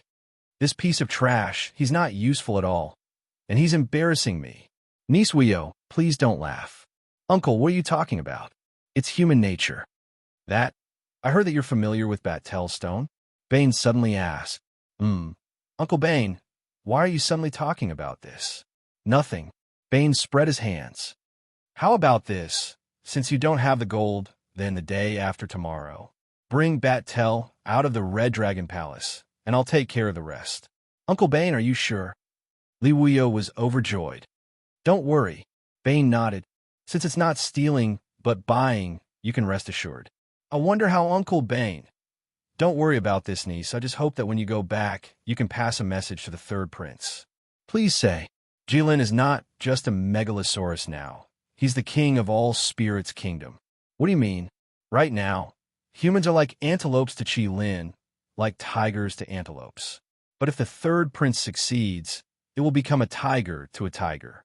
Tigers won't easily invade each other's territory, so there's no need to kill each other. Li Wuyo was silent for a moment, then looked at Bane and said seriously, I'll remember it, and when I go back, I'll pass it on to Father word for word. You don't have to be so serious. Bane looked at the outline of the volcano in the distance and said, This is just the superficial view of me and the common people. The third prince is the king, and he stands at a very high position, so he can see further and clearer than me. Whether he listens to my suggestion or not, it's up to him. Bane turned to Rueli and said, Go home and accompany your mother for a few days. Yes, father, Rueli replied. But father, if Uncle Long finds out that you're helping the Golden King against him, won't he fall out with you? Bane smiled and patted his son's head, knowing that his son was worried about him. Son, there are too many good girls in the world, and you can't see all of them, but there's only one woman who can spend the rest of your life with you. So, choose one, and only treat one well. That's the smart thing to do. Rueli hesitated for a moment, then said, Yes, father. Bane smiled. I know you understand this, and I know it's difficult for you. After all, you became famous at a young age, but it's always easier said than done. I understand, father, Rueli replied casually. It didn't look like he really understood. Bane didn't mind. As a father, he had to teach him what he needed to teach. As for how much he could learn, that was up to the child. After all, some things could be taught by force, and some things could only be learned by getting hurt and falling, and then climbing back up again. Although parents had experienced life, their children had taken many detours in life. That was the principle. All right, Bane clapped his hands. Go home. Follow me to Shengming City. Shengming City? Li Wuyo's eyes were shining. What for? To borrow money, Bane said. Chapter 504. 2 days passed in the blink of an eye. It was now the day Bane mentioned. Bane stood at the entrance of Red Dragon City with a green cloth bag half the size of a person on his back. The cloth bag straps were stretched straight. It looked like the bag was extremely heavy. The material of the cloth bag also looked very sturdy. There was not much to say about how Bane went to borrow the gold from the current Shengming king. Ever since Staya ruled as the Holy Queen, Bane could enter the Saimai Empire's palace without any hindrance. After Staya died in battle, the new king did not take away Bane's privilege. Therefore, Bane easily found the Shengming king. When Bane said he wanted to borrow it, the Shengming king did. The Shengming king knew how special this seemingly ordinary middle-aged man was. When Staya went to the Snow Wind Empire to carry the coffin, she was naturally prepared to die. Therefore, she arranged many things in advance before she left, including discussing with her father who would be the next Shengming king. She also told the heir many valuable secrets. For example, Bane carried the heavy gold to the entrance of Red Dragon City. He waved his hand, but did not choose to enter through the entrance. 20 years was enough to change many things. However, the biggest change to the walls of Red Dragon City was that it no longer had a gate. The gate of Red Dragon City looked like it, but it did not, because the door behind the gate was completely blocked by the dwarves. It was as sturdy as the rest of the city walls. The gate now was just a decoration on the wall. It could be opened, but after it was opened, there was still a wall behind it. Regarding this, the dwarf clan's explanation was that humans love to attack the city gates the most. If that was the case, they would block the gate and make it impenetrable. The dwarves also thought that the humans would think that there was a gate in Red Dragon City. They would send a group of elite suicide squads up the city walls. Those warriors fought bravely and bravely, bathed in blood. They had only one thought in their minds, which was to kill their way to the city gate and open it for the human army outside. However, when they came down from a wall and found that there was still a wall behind the door, what kind of despair would they feel then? Ha ha! Therefore, the fake city gate was now an anti-human design that the dwarves were proud of. It was a trap that they had painstakingly created for the humans. However, Bane felt that they would not be able to see this trap in their lifetime. As long as Jilin was alive, Red Dragon City would be invulnerable even if there were no walls. Additionally, if Jilin didn't agree, no human army could pass through the volcano and come to Red Dragon City to attack this fake city gate. In short, the city gate couldn't be opened now. If they wanted to walk across the city wall, they could only use the elevator newly developed by the dwarves without using the secret passage or the teleportation circle. The reason why Bane waved his hand above was to ask the dwarves above to lower the elevators hanging outside the city wall. The dwarves glanced at Bane and lowered an elevator hanging on the city wall. This was a new thing that the dwarves had come up with in the past 20 years. The structure of this thing was very simple, but the operation was very complicated. It required dazzling operation instructions to start working. However, this thing only had one function, which was to lower the basket-like elevator automatically and pull it up again. In fact, there was nothing much to design. If one didn't care about strength, one person, one pulley, and one rope could achieve the same effect. They just had to pull things up. However, the dwarves had to design it this way. They thought that this way, Red Dragon City would be impregnable. In fact, when the dwarves made this decision, they asked Bane, who was a human. Bane felt that it was really unnecessary, but he couldn't deny it. After all, he also knew that the dwarves had nothing to do. Bane chatted briefly with the dwarves on the city wall, then took the elevator inside and went down the city wall, entering Red Dragon City. Bane was all too familiar with this place. There were 23 floors under Red Dragon City, and it was really too time-consuming to walk through each floor. Thus, Bane came to the largest crater of the volcano. This was the only passage through all 23 floors in Red Dragon City. It was very deep and wide, like a natural chasm in the eyes of humans, and there was a faint red light shining below. It looked like the entrance to hell. Bane walked to the edge of the cliff and jumped without hesitation. Even if a Type 9 powerhouse were to see this, they would be astonished, because the cliff was really too high, not to mention that Bane was now a powerhouse at the peak of the 7th step. Even a powerhouse of the 9th step would inevitably end up with a broken body if he jumped directly from here. Of course, Bane didn't plan to directly land on the ground. Just as Bane was about to land, Bane raised his hand and gestured a few times in the air, and then a purple light flashed in his eyes. His falling speed suddenly decreased, and then he completely stopped falling. He just floated in the air like that. Which magic, levitation spell.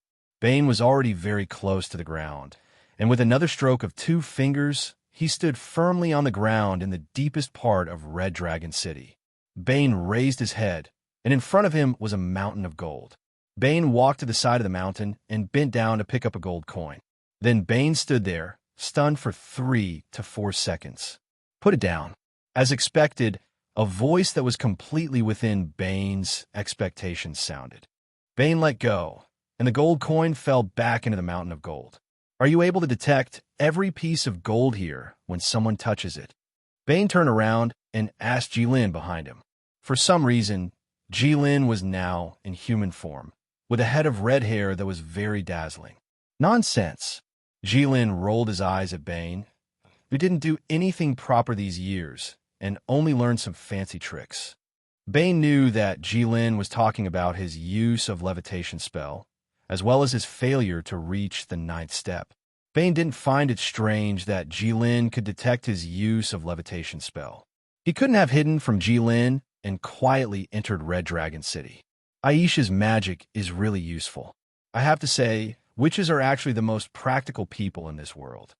Bane sat down on Jilin's gold. Can't you sit for a while? Jilin raised his eyebrows, but didn't say anything in the end. The 3rd prince is determined to kill you. Bane suddenly said, Is that so? Jilin didn't think so. There are many people who want to kill me. But in terms of the probability of success, if those people who want to kill you have to line up, the 3rd prince should be the first. If others want to kill me, they at least have a blood feud with me, so I can understand. But why does he want to kill me? I even helped him become the emperor. That's because you want the imperial seal. Besides, how can there be no feud? Didn't you kill the 3rd prince's 7th brother? Boo, you forgot. Jilin thought seriously for a while, then showed a confused expression and shook his head. The 3rd prince's 7th brother? I don't remember. Then the 3rd prince can kill you, so you won't be wronged. Chapter 505. Li Wuyo, who was just in his early 20s, would never have imagined that 2 days ago Bane who had a face for the sake of the world and the righteousness of our race, I will reluctantly agree to your request, would so decisively sell out the third prince 2 days later. But fortunately, Jilin was no longer the same as before. As the human saying goes, when you have too many debts, you don't have to worry. When you have too many lice, you don't have to bite. Jilin now also knew that the number of people who wanted to kill him was probably as many as the snowflakes in the ice field. Even if he was as powerful as he was, it was unrealistic to kill all of them. Therefore, Jilin now didn't care about the fact that someone wanted to kill him. He didn't fly into a rage after learning about this and directly kill the third prince. Instead, he interestedly discussed the motive of the third prince to kill him with Bane. As for who the seventh brother of the third prince was, he really couldn't remember. The third prince's seventh brother, that's him. Bane began to gesticulate with Jilin. The Middle Empire is still saying what the seventh princes did at that time. He was hit by a fireball from the sky. Not only the seventh princes, but also more than 1,000 Middle Empire soldiers on the mountain and a mountain were all turned into ashes. You didn't do this? Jilin thought for a while. He had an impression of it. Forget it, it's not important. Jilin just thought of this and gave up. Tell me what you mean. Jilin suddenly put away his joking expression as he looked at Bane and asked seriously. He knew that since Bane chose to tell him this at this time, it meant that he wanted to do something. Bane didn't continue Jilin's words. Instead, he put down the bag on his back, opened the bag's pocket, and poured the contents of the bag on Jilin's golden mountain. There was no abrupt change. The things in the bag blended perfectly with the gold mountain, because the bag was filled with gold. Looking at the bag of gold being poured into the golden mountain, Jilin actually saw a kind of beauty. It was like a river flowing into the sea or a bird returning to the forest. It was natural and reasonable. I heard that you went up at dawn a few days ago. Bane looked at Jilin and asked, Jilin, who was still admiring the new gold, did not realize what Zhang Heng had just said. It took him 2 to 3 seconds to come back to his senses. Yes, there is such a thing. How did you know? At this moment, Jilin suddenly became very honest. In other words, his brain was no longer capable of organizing words. Bane didn't really understand Jilin's state. According to human logic, a person who is extremely wealthy wouldn't care too much about small amounts of money. Just like a person who owned an entire forest, he wouldn't care why there was a tree in the forest today. That a person like Jilin, who owns several gold mountains, wouldn't care about a bag of gold either. But that was only what people thought. Bane knew that it wasn't the case. Although Jilin owned several gold mountains, even if it was just a gold coin, he would still value it, let alone a bag of gold. Jilin valued it very much. Although I'm not in Red Dragon City, Xiaohei is, Bane said. Oh, Jilin replied. Jilin knew who Xiaohei was. She was the crow that Aisha summoned with Bane's hair. Now, this bird was very powerful. It stood on Aisha's shoulder all day long and didn't fly, because the dwarves always looked at the sky, wanting to use their creations to shoot something down. If a crow flew across the sky, the dwarves would definitely try to shoot it down. But it seemed that Bane and Aisha could share the bird's vision. So Bane also knew about what happened in Red Dragon City. What did you do on the moon? Bane asked. Nothing, Jilin said casually. The Water Dragon King told me that the moon hid the ultimate weapon of the ancient humans. I wanted to see if it could still be used. What ultimate weapon of the ancient humans? Is it worth your attention? Bane asked curiously. Weren't the ancient humans' weapons all stones and wooden sticks? The ancient humans I'm talking about are a few thousand years older than the ancient humans you're talking about, Jilin said. And the weapon is indeed powerful. Oh, it was rare for Jilin to say something like that. Usually, Jilin's attitude was that the dragons were the strongest in the world, followed by the Protoss, and the rest were not worth mentioning.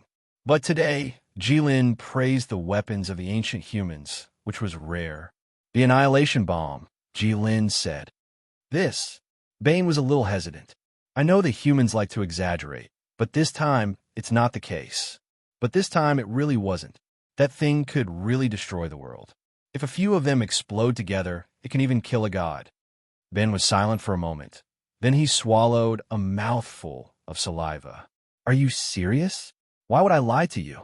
That's true, Bane thought to himself. He did not have the value of being lied to by Jilin.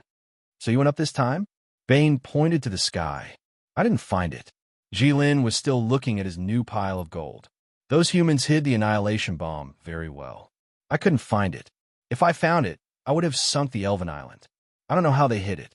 That does sound powerful. Bane nodded. What's on the moon? Is there a moon god's palace? There's nothing there other than silver-white soil. Jilin shook his head. I flew 5 rounds on the moon. Bane was upset. How could there be no moon god's palace? But now he finally knew why the third prince went to the moon. The third prince also went to the moon a few days ago, Bane said. This time, Jilin was silent for a long time. He's much worse than you, Bane said. He didn't even go to the moon. Jilin looked at Bane. This was the first time he looked away from the gold. The third prince tried to go to the moon, but he failed. He fell, and the third prince was seriously injured. He's still unconscious. Jilin still didn't say anything. He was probably thinking about something. Bane knew that this might be because Jilin felt threatened by humans for the first time, and this would greatly change Jilin's attitude toward humans. Jilin, do you know about the Sunstone? Bane asked. Jilin was stunned. Then he shook his head. It's a gem from the Dwarf King's treasury. He used 2 pieces to make your dragon scale sword.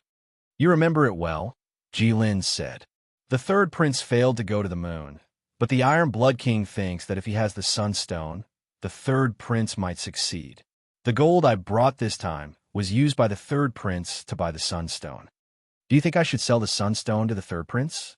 No. Bane shook his head first, then looked at Jilin and said seriously, the main thing is that we also need something like the annihilation bomb. What do you think? Jilin lowered his head and thought for a moment. Then bring the Sunstone to the third prince. Bane smiled. This answer was within his expectations.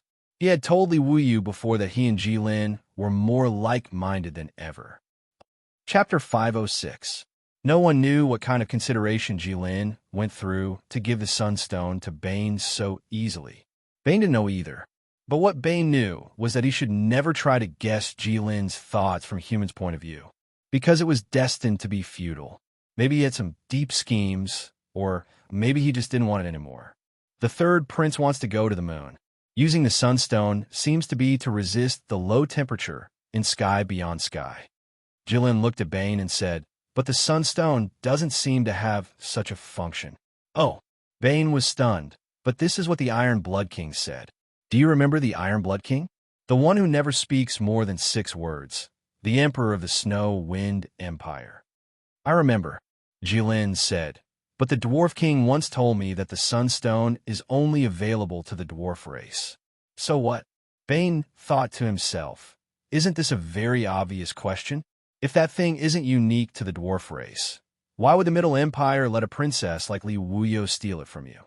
So, the Iron Blood King shouldn't have seen the Sunstone, nor has he been to sky beyond sky.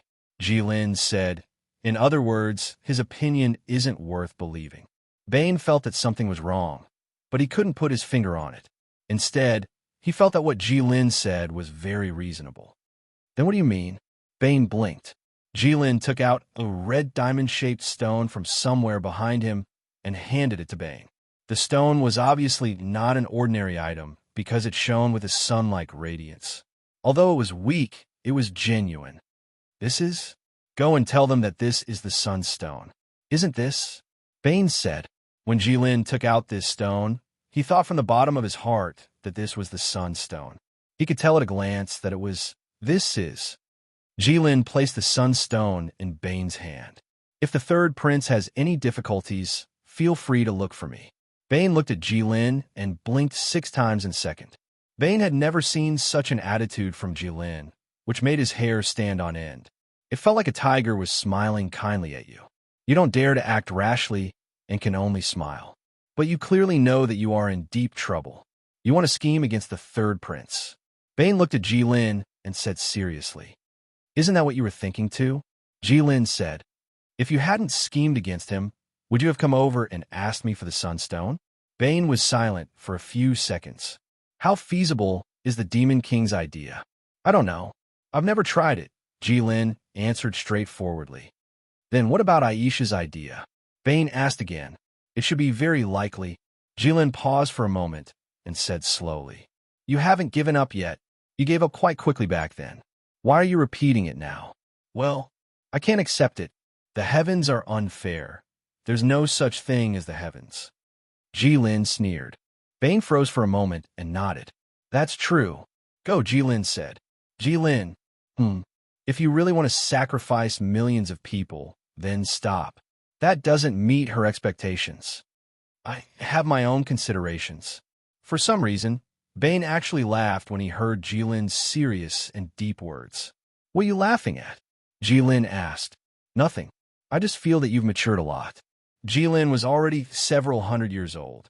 Although he spent most of his time sleeping, being called mature by a human in his early 20s was still beyond his psychological tolerance. Jilin grimaced in anger.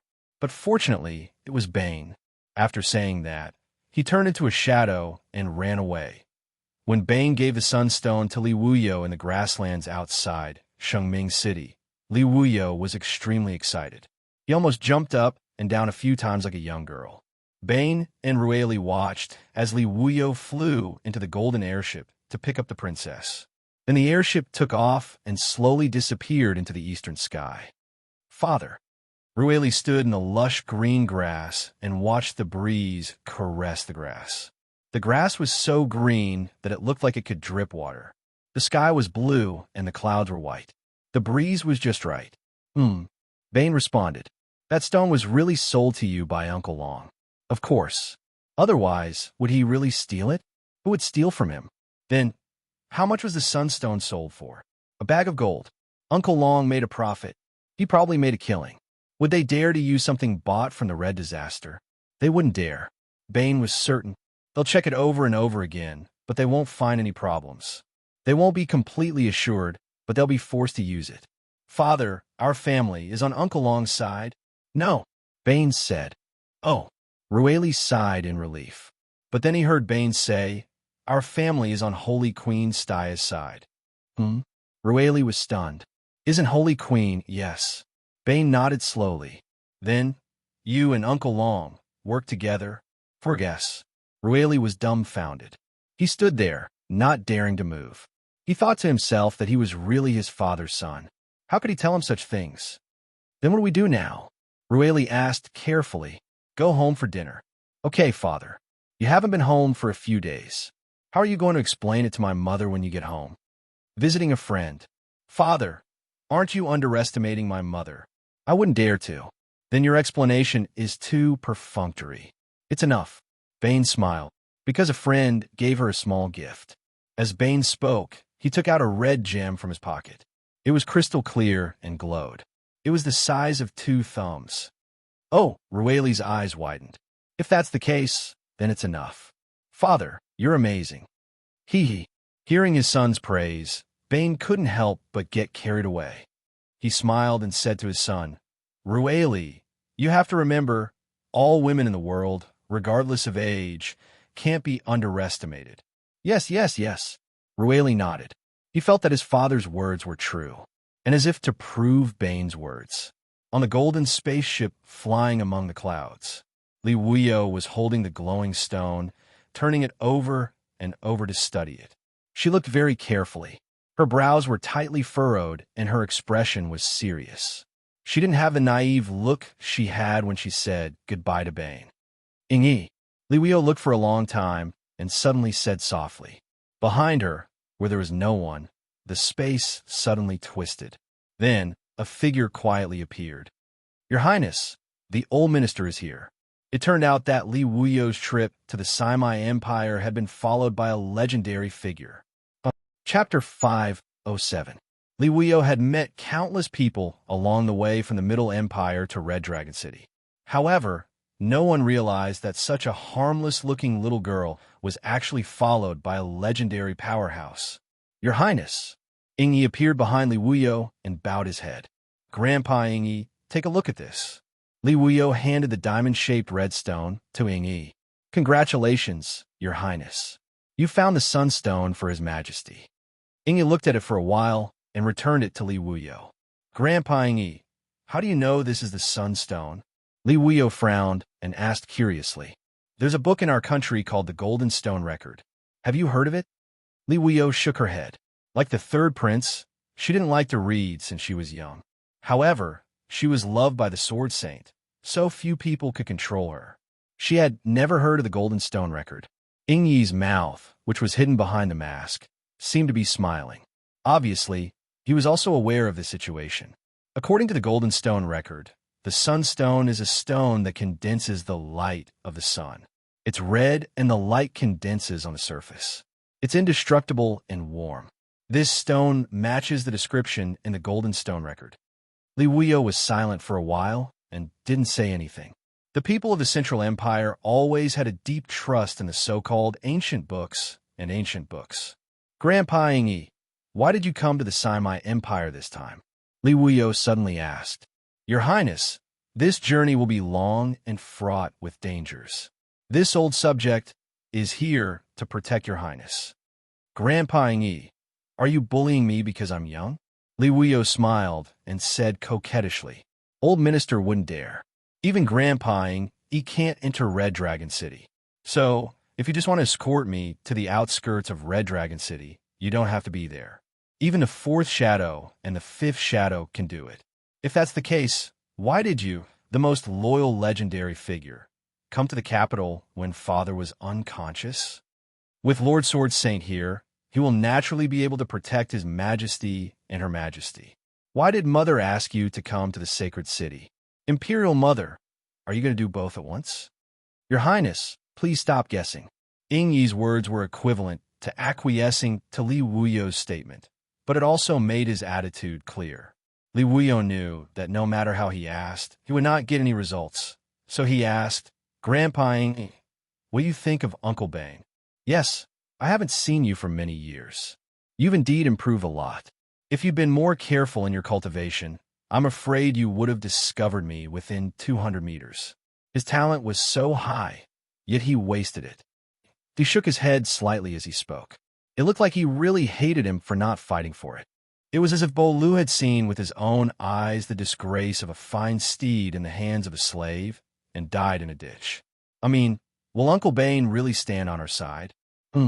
Shadow 1 hesitated. As a legend rank expert, Ying Yi's vision and knowledge were naturally outstanding. He could see through ordinary people with just a few glances. But Bane, he had to admit that he had misjudged this young man.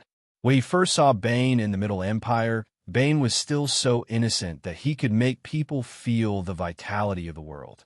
He was so innocent that he looked like a fool. But later, he went to the Divine Dragon Empire and became a shadow in the Divine Dragon Empire swamp. Many of the things he did were unthinkable. The most outrageous thing was when Bane transferred 2 flying dragons away from Calmwind Pass during the rising tide.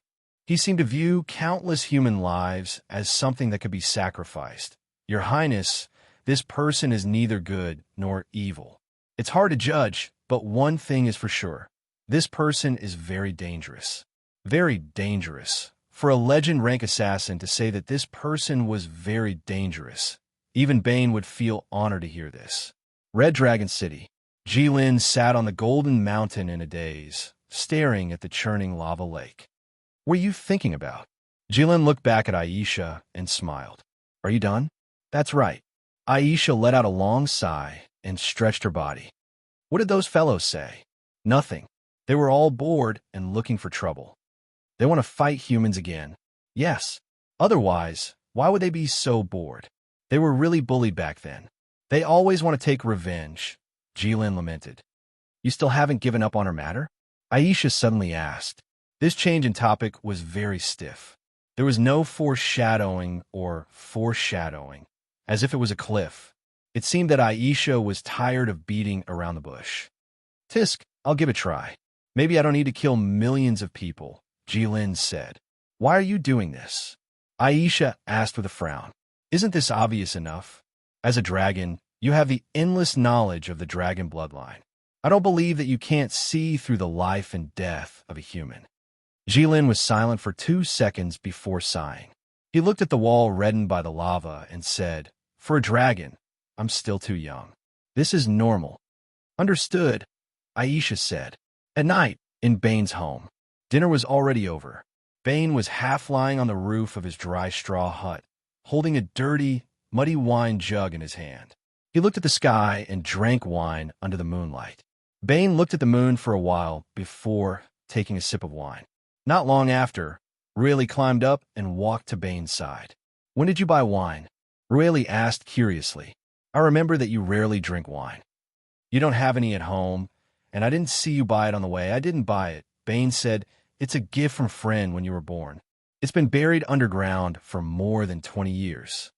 Your friend, what kind of friend? Is it a human? Ah. Bane smiled but didn't say anything. Father, what kind of person is the Golden King of the Middle Empire? Rueli suddenly asked. Bane hesitated. He's not a good person, but he's a likable guy. Then what about the Holy Queen? Bane sighed. She's really an impeccable person. She's like the embodiment of light. She's transparent, pure, and full of justice. I once thought that if there was one person who could lead all humans, it would be her. But she's dead. Yes, that's why the heavens are unfair. Then you want to go against the heavens. Bane paused, then looked at the sky and cursed. You're right. Is there a chance of winning? If it's just me, of course not. But if there's Jilin, then there's a chance of winning. But the Golden King doesn't agree? Yes. Bane let out a deep sigh. He casually placed the empty flask beside him and turned over to go back to sleep. Rueli looked at the wine jug. There was a seal on it. It looked like the seal was of excellent quality. Even though it was buried underground for 20 years, the words were still clearly visible. Liu of the Middle Empire. Congratulations to Brother Bei for having a son. Chapter 508. Liu of the Middle Empire. Congratulations on the birth of your son, Brother Bei. The seal was not big, and these few words were already full. The handwriting on it was flamboyant and looked very free and easy. The person who wrote this must have either never practiced calligraphy or was an extremely free and easy person. Liu.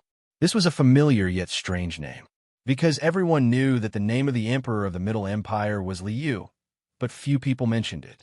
No one would easily call the emperor by his name. Perhaps even the Golden King himself rarely had the chance to use his name, because the emperor never represented himself. His every word and action represented his country, and the seal on this wine jar had the name of the Golden King written on it. Rueli picked up the wine jar, intending to wipe it clean and put it away. This thing might represent his father's untraceable past. The world changed, and the sea turned into mulberry fields. The past became the wind, drifting far away and untraceable. When the youth grew old, he was like a different person. It was all time, and time could change everything. The Middle Empire. Half a month had passed. The third prince had already been able to move normally with the help of the emperor's power, and even began to deal with the affairs of the Middle Empire.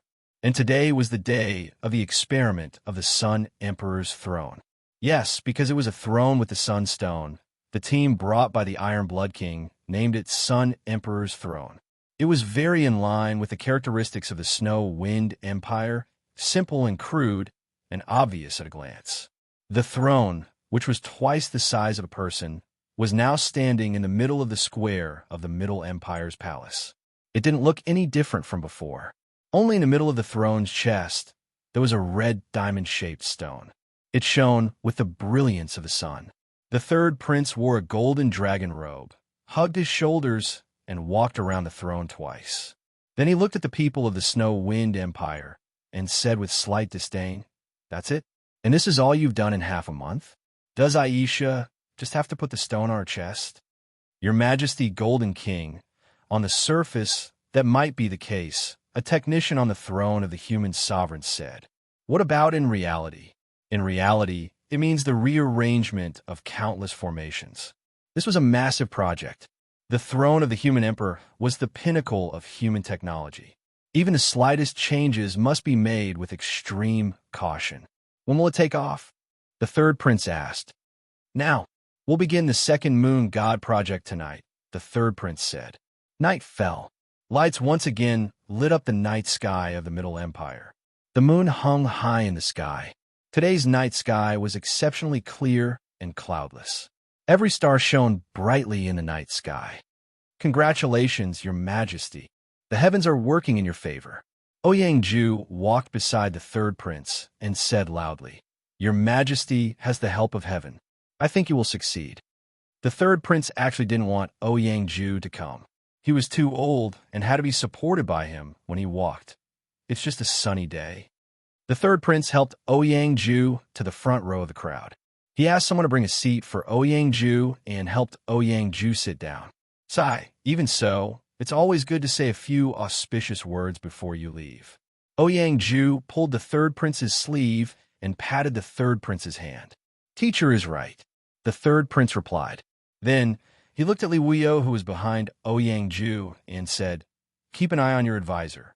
Yes, father, Li Wuyo said. The third prince didn't let Xueqing and Li Wuyo watch before he left. He said that they could wait for him after he left, but they didn't have to send him off. Because this wasn't a parting of life and death.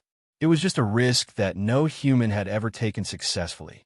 Ouyang-ju pulled the third prince closer and whispered in his ear, When you come back, you must tell me what the Moon God Palace looks like. Countless generations of literati, great writers, and great grandmasters of the Central Empire have all imagined the scenery of the Moon Palace. The white jade pavilions, the immortal jade rabbits, the crystal-like osmanthus trees, the fairyland. Now, you can see it with your own eyes. Don't worry, the third prince smiled. Then, the third prince turned around and left. He walked to the throne in the center of the square. The throne of the Sun God Emperor began to transform. It turned into a human-shaped armor and wrapped the third prince in it. The throne of the Sun God Emperor began to slowly rise into the sky under everyone's gaze. The third prince pushed the throne with the power of the Sun God Emperor. There were dozens of energy stones of different sizes in the throne. They were originally used to store the power of the Sun God that the third prince didn't usually use. Once he fought with someone, the third young master would be able to release a strength that would take him several months to achieve with the help of the countless arrays in the throne. The human race originally thought that just this alone was enough to pose a threat to the Red Disaster. But now they realized that things were far from that simple. Just the increase in numbers wasn't enough to defeat the Red Disaster. The Sun God Emperor still needed a process from a quantitative change to a qualitative change. Therefore, the energy stones that were originally used as weapons became the energy source for the throne. The third prince continued to fly upwards. His originally free flight became heavier and heavier. It was as if something was pressing down on him, preventing him from continuing to fly upwards. But the third prince wasn't flustered at all, because he had already experienced a similar situation once. He had no distractions. There was only the moon in his eyes. The third prince's flying speed was actually very fast. With the support of the throne, he could now fly from the westernmost to the easternmost of the Middle Empire in a day. He could even take a nap and rest at noon. This kind of speed couldn't be considered slow. However, when the third prince's destination was the stars in the sky, this flying speed wasn't enough. The third prince looked at the moon and felt that he had been flying, but the position of the moon didn't seem to have changed at all. It was as if every time the third prince moved forward, the moon would move back a little. The third prince knew that it was just his illusion because the distance between them was too far. The third prince ran towards the moon, as if he was a man running towards a woman who didn't like him. No matter how I run towards you, you don't look at me. I can't reach you. No matter how hard I try, the distance between us doesn't shrink at all. But fortunately, going to the moon seemed to be easier than falling in love. Because although the distance to the moon was far, there would always be a time when it would be over. As the third prince flew out of the blue sky and entered the dark sky, the third prince heaved a sigh of relief. This was where he failed last time. At that time, it was as if he had crossed a certain line. Extreme cold instantly attacked him. The human emperor's throne was instantly frozen.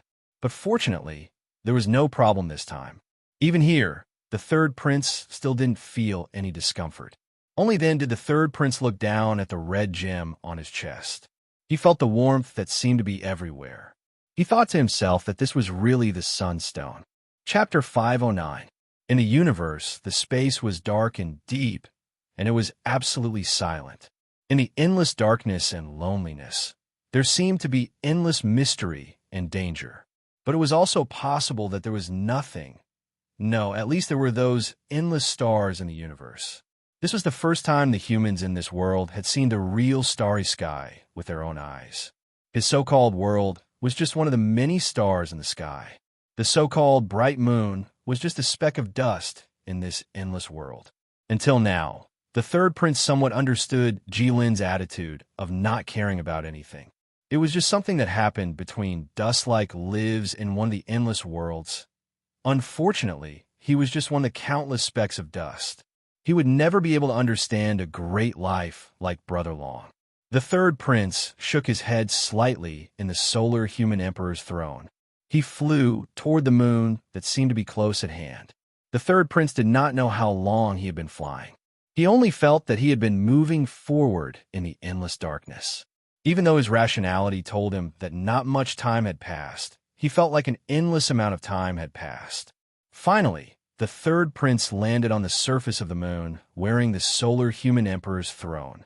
There were only two colors on the entire moon, the silver gray of the moon and the black of the universe. There were no jade rabbits, crystal-like osmanthus trees, or white jade-like palaces here. All that was left were incomparably huge pits. At a glance, the end of the world could be seen. It was barren. However, the Iron Blood King's information could not be wrong. The legacy left by the ancient humans to the human race. The third prince rolled his eyes and had a guess in his heart. The third prince moved his mind slightly, and countless light spots appeared around him. The great wide world, holy formation. The golden light spots that represented the great wide world became even brighter at this time, as if those light spots could really borrow the power of the stars. The stars began to move and arrange themselves. Gradually, an extremely mysterious aura appeared on the moon. The azure dragon, white tiger, vermilion bird, and black tortoise appeared at the same time. Back when the third prince fought with the Demon King on Holy Maiden Peak, there was no such scene. At that time, only the four sacred beasts appeared one by one. The four sacred beasts sat around the third prince and roared towards the sky. A wave of majestic human sovereign chi spread out like the sea. Gradually, the power of Ran Huang spread to the entire moon. I command in the name of the human sovereign, everything that belongs to the human race will appear. The third prince's voice, enhanced by the power of the human emperor, became extremely loud, like the bell in a temple. It echoed above the moon. Following that, illusory images of palaces and pavilions that were as white as jade began to appear on the moon. It was like a mirage in the desert. However, this mirage was definitely not an illusion, because it was slowly materializing. The originally transparent and illusory color became darker and darker. Gradually, a white, jade-colored palace appeared in front of the third young master. No, it was not appropriate to call it a palace. It was a palace complex. At the center of this group of palaces was the tallest building. It was a lofty pavilion with more than 20 floors at this moment. Even the third prince himself was shocked. Ancient humans could actually do such a thing. At this moment, the third prince wished that someone could witness this magnificent scene with him. Today, the third prince's words could be said to be the law. Everything went according to his wishes. As soon as the third prince had this thought, he heard a voice behind him. Oh, not bad. What humans feared the most was not demons or ghosts, nor was it the unfathomable human heart. After all, what humans feared the most was the word accident. Humans were creatures with strong adaptability. No matter how big or terrifying something was, as long as humans expected it, they could accept it. For example, death. However, what humans feared the most was that something that they thought was impossible happened. It was like going to a confined space alone. You were sure that there was no one else but you. But after you stayed for a while, a hand suddenly patted you on the shoulder. You must have been scared out of your wits. The third prince was the same at this moment. No one would have thought that someone would talk to him on the moon. Who is it? The third prince roared and suddenly turned around. Then, the third prince froze on the spot. because behind him was a red megalosaurus. The dragon's head was very close to the third prince. The third prince could even see his own reflection in the golden eyeball. "Why are you here?" The third prince's eyes were as wide as copper bells. It was as if his eyes would fly out of their sockets if he did not pay attention. But after the third prince instinctively shouted this sentence, he understood the ins and outs of the matter in a flash. He had been tricked by Jilin. The third prince's behavior was dissolute when he was young, and the ministers and nobles of the Middle Empire had many complaints about him. But they had all expressed the view that it was a pity that he was an unpolished gem. In other words, they all thought that the third prince was an unpolished gem that had not been polished. In the eyes of those people, he was extremely talented. To put it simply, the third prince had always been very intelligent. Jilin looked at the third prince's solar emperor throne. He did not use the ability of the golden eyes, so he could not see the expression on the third prince's face at that moment. He could only see that the third prince seemed to be very excited from the slight trembling of the solar emperor throne. "Are you saying something?" Jilin said. "There's no air here. I can't hear you if you speak in a normal way." The third prince paused for a moment. Then, like the human emperor's edict just now, the third prince's bell-like voice sounded. "Why are you here?" The third prince used the power of the human emperor to transmit his voice on the moon. Jilin chuckled and did not answer. As the first human to see Outland, the third prince, "How do you feel?" This time, it was the third prince's turn to be silent. "When you and I met more than 20 years ago, I never thought that we would meet here today," Jilin said. The third prince sighed. Brother Long's imitation of the Middle Empire's way of speaking is getting more and more authentic. But isn't what Brother Long said nonsense? I'd be a fool if I thought of it. How would I know that I could go to the moon? The third prince was certain that there was no one else here apart from the two of them. He immediately exposed his nature that had been suppressed for many years. "Is this the creation of humans on the moon?" Jilin said, "I couldn't find it even after searching for a few rounds." The third prince was silent for a moment. "How did you know?" "There are many secrets that are only known to old creatures," Jilin said casually. He was carefully examining the palace that looked like white jade on the moon. "So the legends of humans are starting to be reliable, right?" Jilin said. "That's not right," the third prince said. "That's just something we imitated based on the legends." The third prince looked at the highest point of the palace and said slowly. The lofty tower was huge and tall. There were faint streams of light in the color of jade. On the highest pavilion, there was a huge jade token with 3 words written on it. White Jade Capital. Chapter 510. White Jade Capital. Jilin also recognized the 3 ancient words as he read them out softly. "That's right." The third prince's voice sounded amused.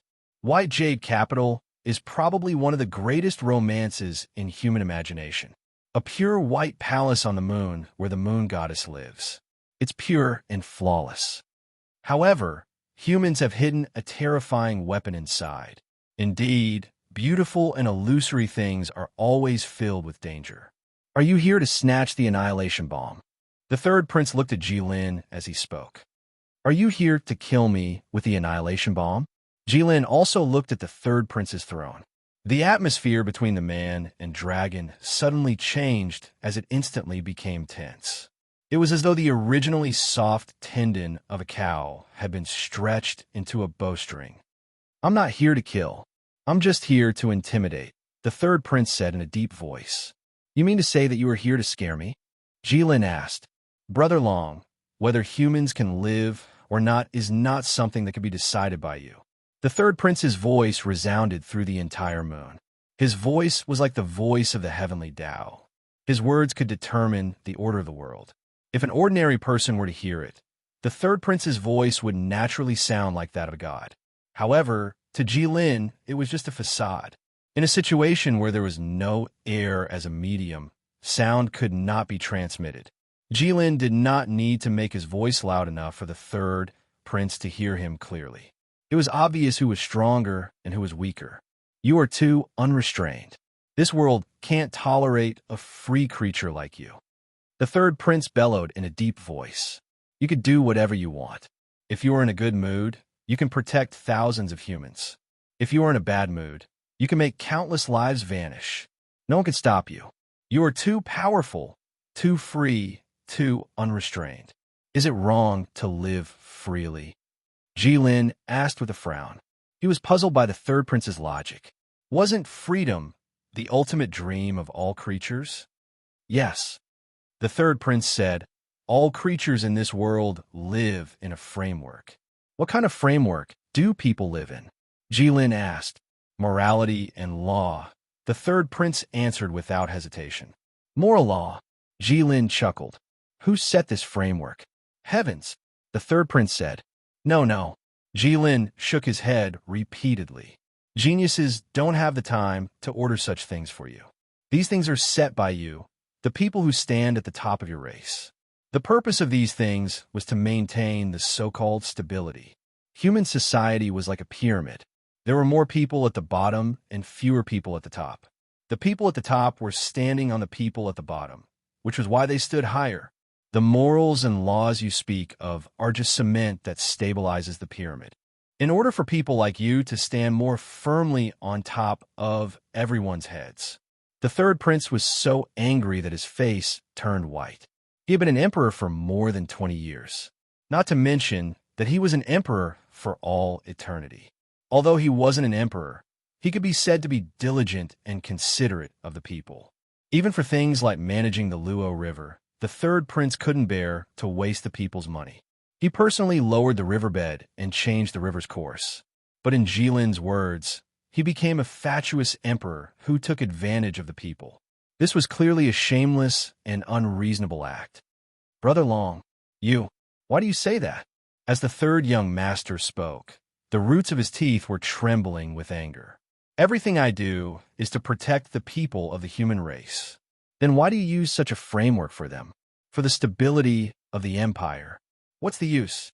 It can make the country prosper and the people live in peace. What's the use? Their entire lives are dedicated to you. No, they are dedicated to the empire. Are they willing? The third prince was silent for a moment. There's no better way than this. For what? Jilin paused for a moment and said, for what reason would humans with godlike wisdom give up godlike freedom? For survival. The third prince roared. Humans are different from you. You can live a carefree life on your own. You can go to the sky or the ground, go to the moon if you want to. No matter how big a natural disaster is, it's just a light breeze and a drizzle in your eyes. But humans aren't like that. This world is too dangerous and cruel for humans. Humans can only survive by huddling together. Only by huddling together can humans stand tall and face the world with an indomitable spirit. If it was just a single human living in the forest, even if they didn't have to worry about food and clothing, you couldn't be sure if they could live past tomorrow. Because in this world, it was too easy for fragile humans to die. A slightly bigger rock or a slightly deeper hole could cause a human to die without a trace. Thus, humans in the past understood their own fragility. They united, formed tribes, built villages, and resisted the dangers of wild beasts and nature. Then the population multiplied, the tribes became stronger, and the villages expanded. Thus, the empire was formed. This is a stable cycle. The people work hard to provide for the empire, and the empire protects the people.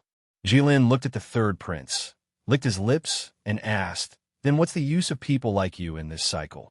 To protect the stability of the cycle. To protect the stability of the empire, to protect many people, and not to die an unnatural death. The third prince said, and Brother Long, your existence threatens this cycle. No, you threaten the existence of humans. So you want to take the world annihilation bomb. Brother Long, I never thought of killing you. That's not worth the loss. This is only a deterrent. It can also make humans feel at ease. It can let them know that even if the enemy is a disaster like you, Brother Long, the empire can still protect them. Jilin thought seriously for a while, then shook his head.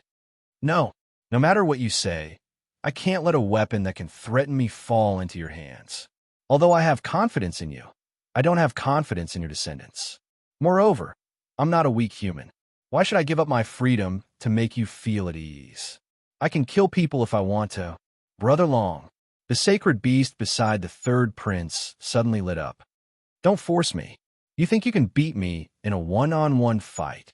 Jilin also spread his wings, baring his fangs and brandishing his claws. He seemed to be ready to take down the third prince in one blow. This is the White Jade Jing, the third young master said. In the territory of the human race, I'm not alone and helpless. Moreover, this is White Jade capital. I know this is White Jade capital. Do I need you to tell me twice? Jilin tilted his head. So what if it's White Jade capital? Brother Long, when I summoned White Jade capital in the name of the human emperor, I became the master of White Jade capital. I already know all the secrets here.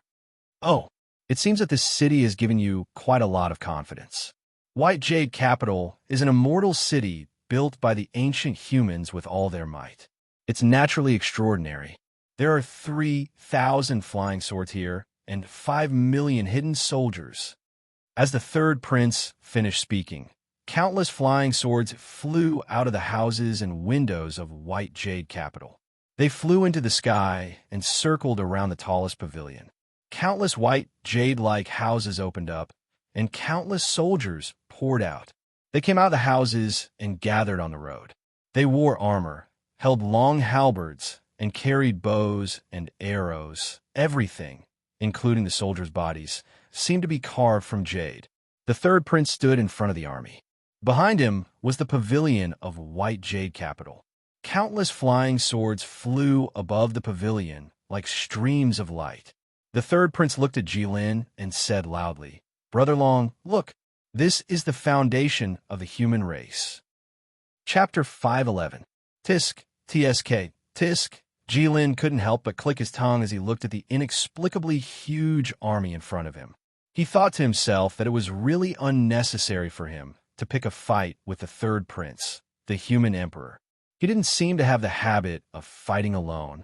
Even in this place, he could summon an army of 1 million. You don't seem to have 5 million, Jilin said as he looked at the army behind the third prince. Jilin had also seen a dragon fight with 1 million people, so he knew how magnificent it was when 1 million people stood together. In the battle between the Beastmen and the Nanshin Empire, the ground was covered with people. Not to mention when the third prince led the four-nation coalition to suppress the Red Dragon Palace. There was no end to the number of heads. It's just a saying. The third prince didn't expect Jilin to be so serious with him at this time. These people don't seem to be enough, right? Jilin's teeth spat out a few flames. It had to be said that what Jilin said was also the third prince's sore spot. When he was on the ground, he could mobilize countless troops, 1 million people. But they couldn't cross the volcanic moat. Although there were countless people, they couldn't touch Jilin at all. Now it was different. Jilin was far away from the volcano. This time, the people behind the third prince could finally reach him. For the first time, the human race's human wave tactic could be used against Jilin. Unfortunately, there weren't enough people.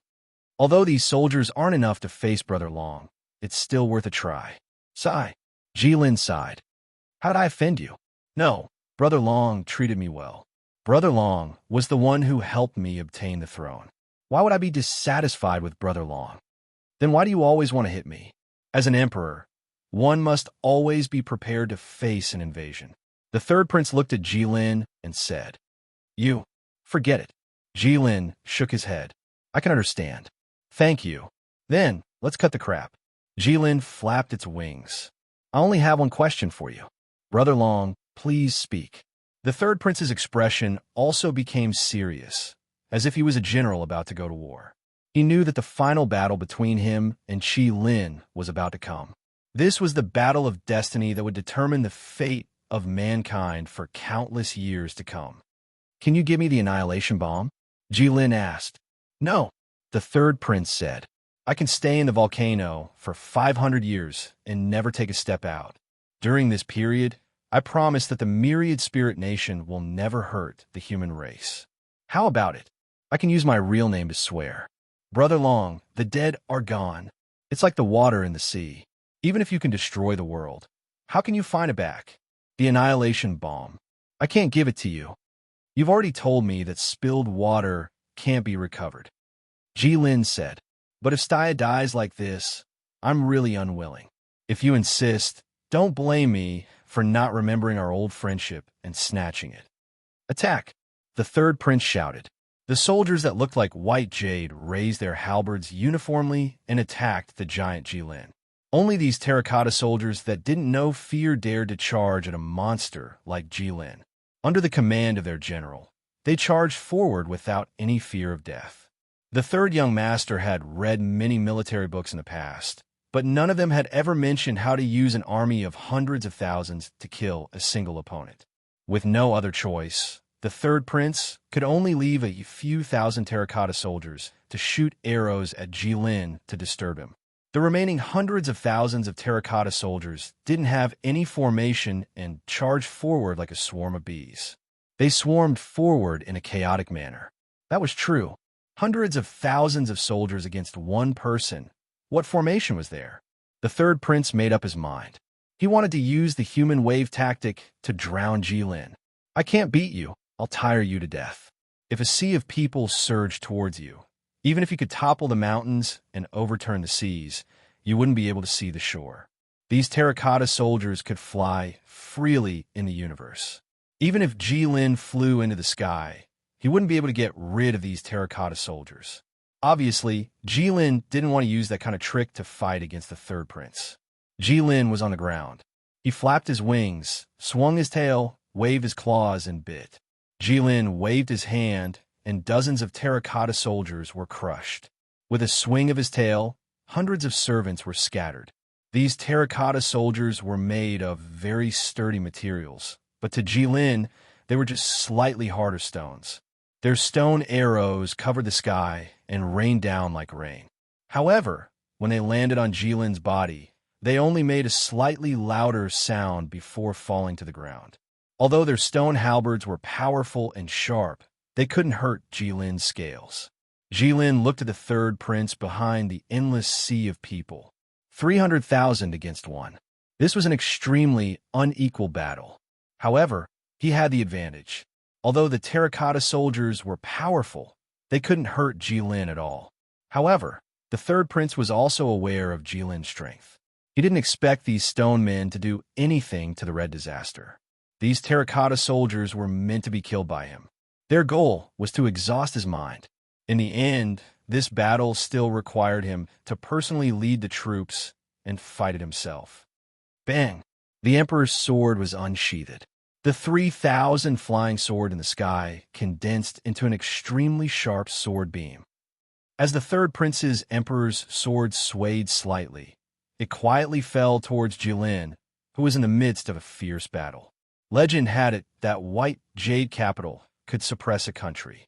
There were 3,000 flying swords hidden in the tallest white jade tower.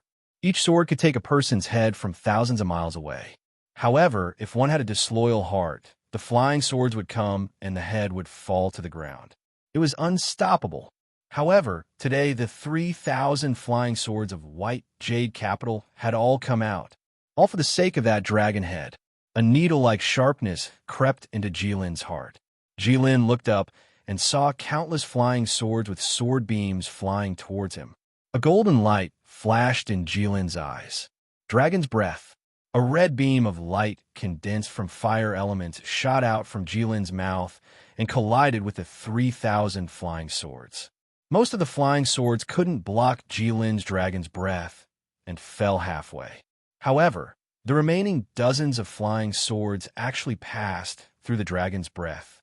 Jilin hurriedly stopped the dragon's breath. With a slight thought, the scales on his wings closed.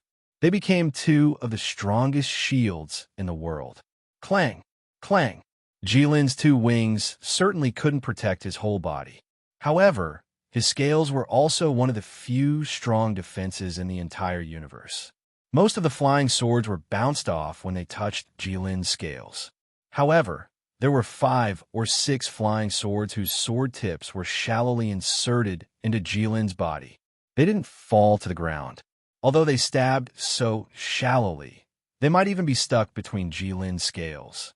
They couldn't even pierce through Jilin's skin. However, the third prince could at least proudly say that he had stabbed Jilin 5 or 6 times. Roar! Lin suddenly let out a roar. The hundreds of terracotta figures around were blown off their feet, because those flying swords had actually hurt him, although it wasn't deep. However, this meant that a true battle between gods was about to begin. Chapter 5:12. The night sky wasn't completely clear today, but many people were looking up. Because the sky was full of dark clouds, not a single star could be seen. Only the area around the moon was shockingly clear. It was as if a part of the sky that was full of clouds had leaked out, revealing the moon. It was also as if the moon had dispersed the surrounding fog. Everyone was looking at this strange scene seriously. Suddenly, a ray of green light appeared on the moon. Everyone was shocked, thinking that it was the manifestation of the gods and that they were lucky enough to witness a miracle. They almost wanted to kneel down and worship it. But then, a flame-like red light spewed out from the moon. In an instant, the red light eliminated the green light. Only then did people realize that there might be a god subduing demons on the moon. It turned out that the green light just now wasn't a god, but a demon, because they saw that the green light was obviously dispersed by the red light. Gods, on the other hand, had supreme power and would never be at a disadvantage. What they didn't know was that the green light was His Majesty, the Emperor, who was fighting for them. They thought that the red light of the gods was the red disaster that killed people like flies. A child from the imperial astronomer of the Middle Empire looked at the strange scene in the sky with his mouth wide open.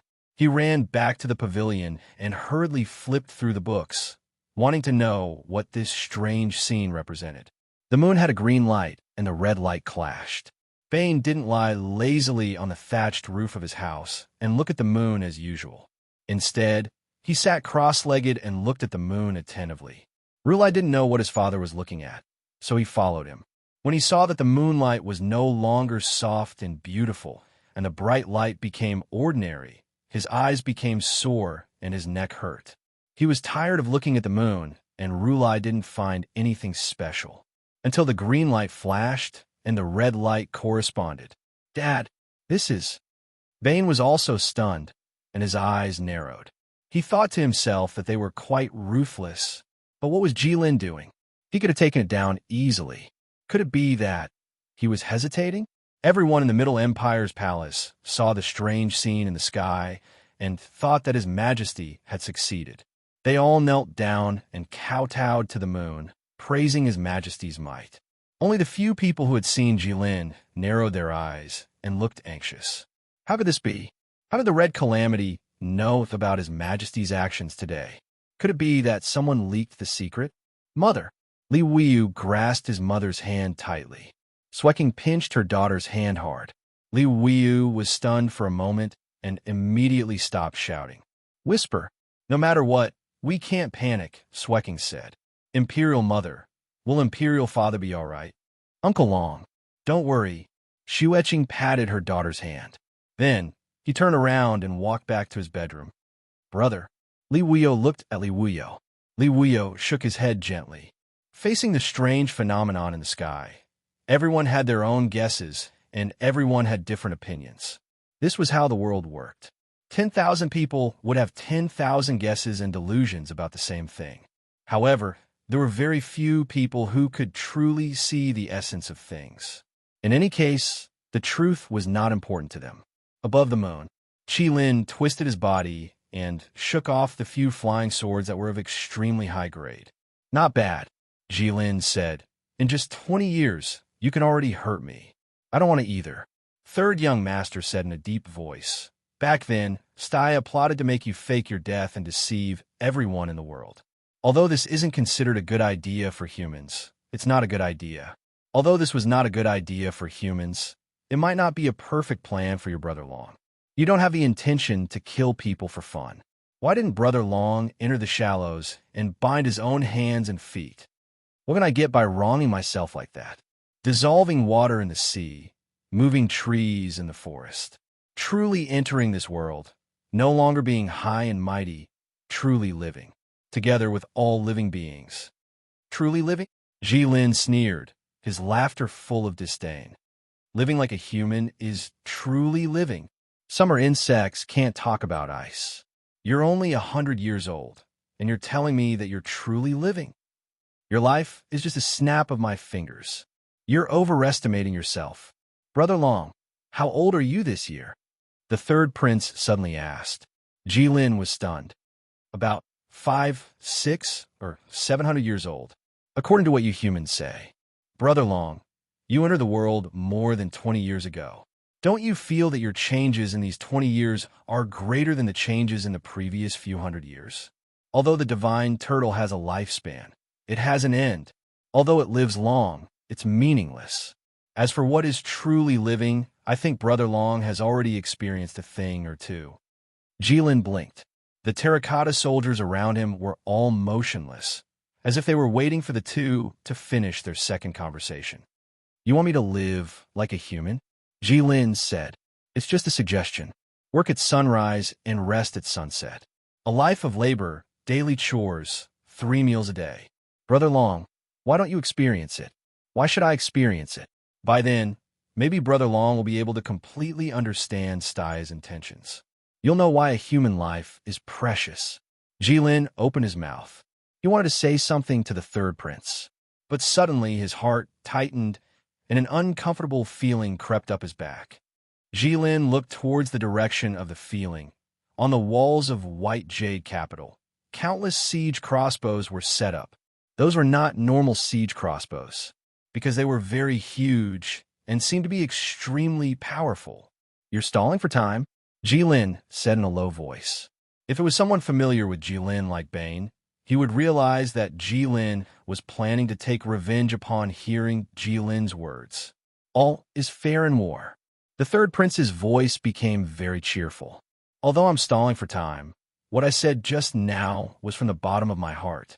Brother Long, if you're willing, I'm willing to discuss it in detail. F***ck your talk. Jilin admitted that he had been tricked once, and naturally, he did not want to be tricked again. He flapped his wings and flew towards the third prince like a red arrow. The only difference between Jilin and an arrow was that he was countless times faster than an arrow. The third prince's reaction was not slow either. The soldiers who were originally standing still on the ground suddenly moved and rushed towards Jilin. The crossbows on the walls of White Jade Capital were also fired. Jilin did not dare to be careless when facing the weapon that could make his heart tighten. He opened his dragon mouth, and countless flames gushed out. Jilin's mind moved slightly, and the flames seemed to come alive and surrounded him. They blocked the arrows and crossbows that were shot at him, so that the third prince's mercenaries could not get close. The flames were Jilin's millions of soldiers. You can even start a fire here, the third prince exclaimed. That's why humans are insignificant. As Jilin spoke, he was already like a sharp knife in the crowd of figurines, cutting through the layers of encirclement. In an instant, he was in front of the third prince. Jilin threw a punch. The third prince disappeared. Jilin was stunned. Only then did he realize that it was an illusion. Chapter 5:13. An illusion? Jilin was stunned. Immediately after, boundless anger rose from the bottom of his heart to the top of his head. Ridiculous. Jilin felt incomparably ridiculous and angry. He felt a sense of humiliation and frustration, as if he was an old hunter who had been deceived by a fox's simple trick. After hunting birds all day, he was finally pecked blind by a bird. A strong dragon was bitten by a poisonous snake in the gutter. Even if the injury wasn't great, how could he face others if word got out? Jilin was anxious. Who was Jilin? He was the son of the Golden Dragon King of the dragon race. If other people were deceived by this little trick of the third prince, then so be it. But he had the golden dragon eyes that could see through everything. He actually fell for this trick? The third prince. Jilin roared, the golden light in his eyes shining brightly. The golden dragon eyes were fully opened. You've gone too far. You actually used this kind of trick on me. Under the illumination of the golden light, all of the illusions dissipated. Reality was revealed. Jilin was suddenly stunned, because the scenery in his eyes didn't change at all. Was it all real? Brother Long, the third prince's voice suddenly sounded on the entire moon. What are you doing? Jilin said, "Didn't you want to fight me? Why are you hiding?" "Brother Long, humans are not used to facing enemies other than humans head on.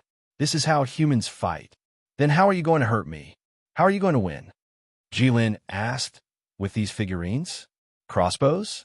"Brother Long, I never thought of using these to defeat you. These are just things to buy time. And now it's almost time. What tricks do you have? Just use them all. No need to be mysterious." Jilin said in a low voice. "Brother Long, didn't you come for the world annihilation bomb? Then you should experience it for yourself. Be careful." Jilin's pupils shrank slightly, and that feeling of fear crept into his heart once again. Only then did Jilin realize that what he was afraid of was not the crossbow bolts, but the third prince's backup plan. The third prince did not seem to want to give Jilin any time to react. As the third prince finished his words, several beams of light suddenly shot out from the ground of white jade jing. Then a bright light shone brightly. Wherever the light touched, everything turned to ashes. The entire moon was shaking. The moon tonight was as dazzling as the sun.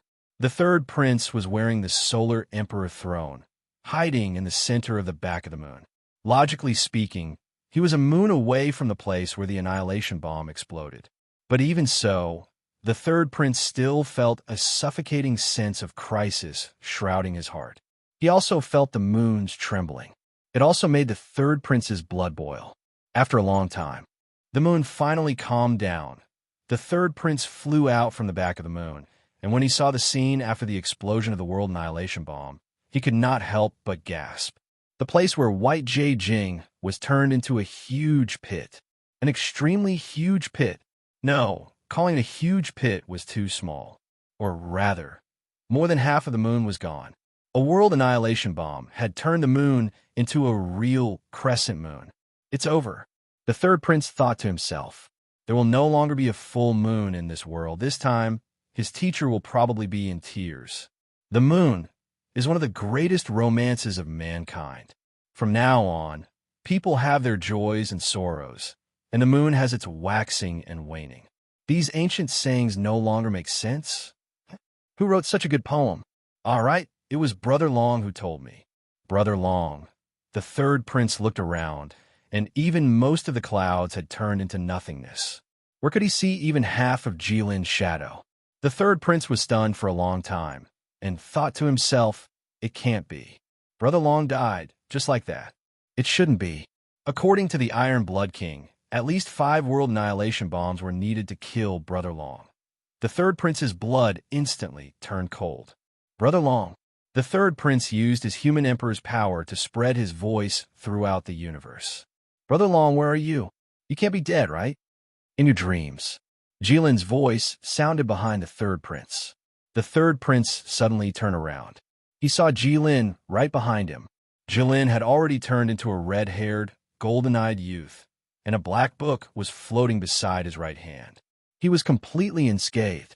The third prince immediately understood. Since Jilin had brought Aisha's dark sacred codex, he had naturally used a teleportation spell to leave at the moment of the explosion. Brother Long, why did you bring this thing? The third prince was helpless. Is it necessary for you? Facts have proven that it's always better to be prepared, Jilin said as he stared at the third prince. Brother Long, in that case, do you want to continue? Jilin looked at the third prince without saying anything.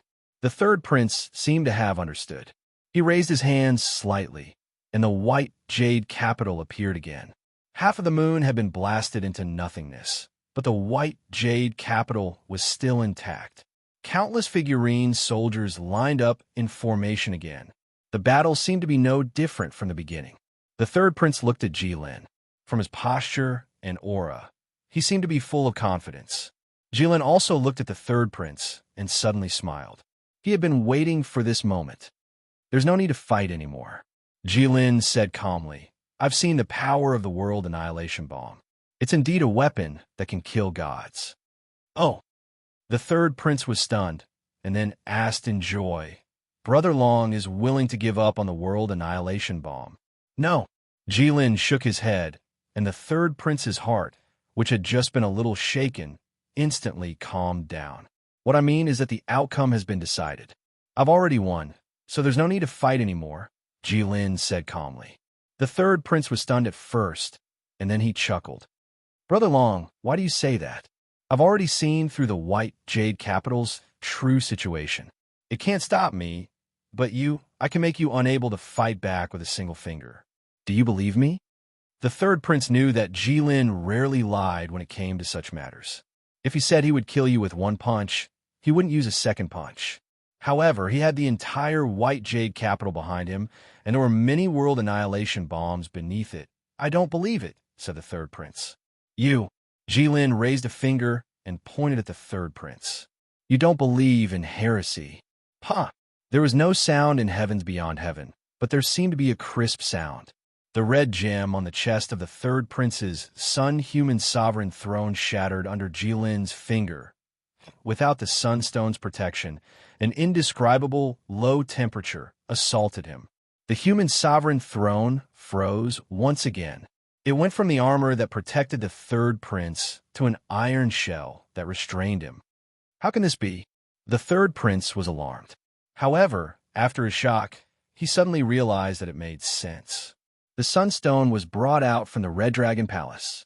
If he had been scheming against him all along, it was impossible for him not to do so.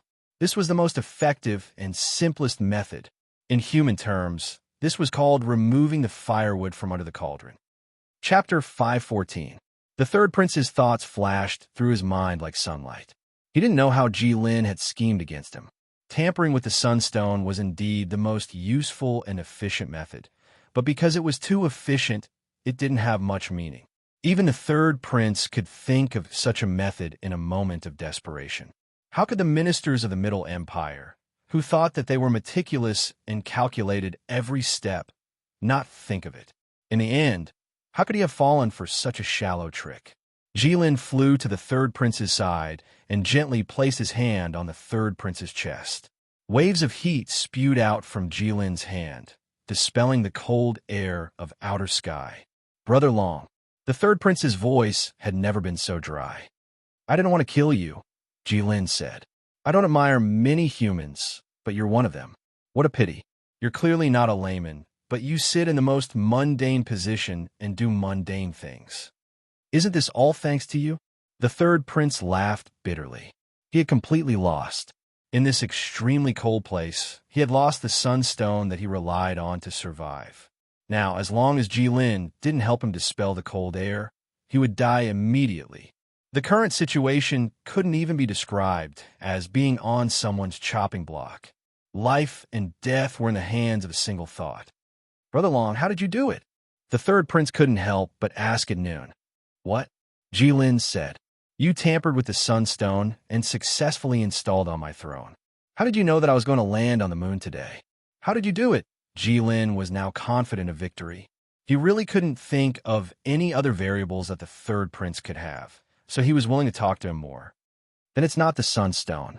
It's just an ordinary stone. I just used the refining method to refine it. As for how it got on your armor, it's very simple. I knew that even if you took it back, you wouldn't use it directly. Instead, you would go through layers of inspection. So, I asked Aisha to cast a curse on the stone. Curse? Yes, a curse. Jilin placed one hand on the chest of the third prince's armor, while the other took out the dark scripture.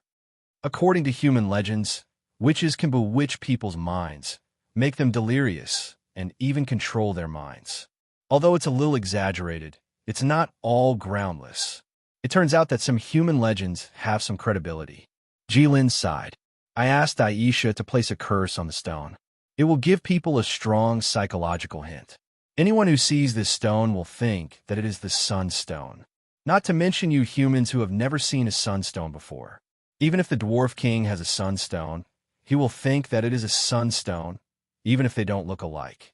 Tisk, the third prince clicked his tongue. You tried it? Of course, Jilin said. Brother Long is better than you. I admire you. Thank you for letting me win. Jilin's smile was very fake.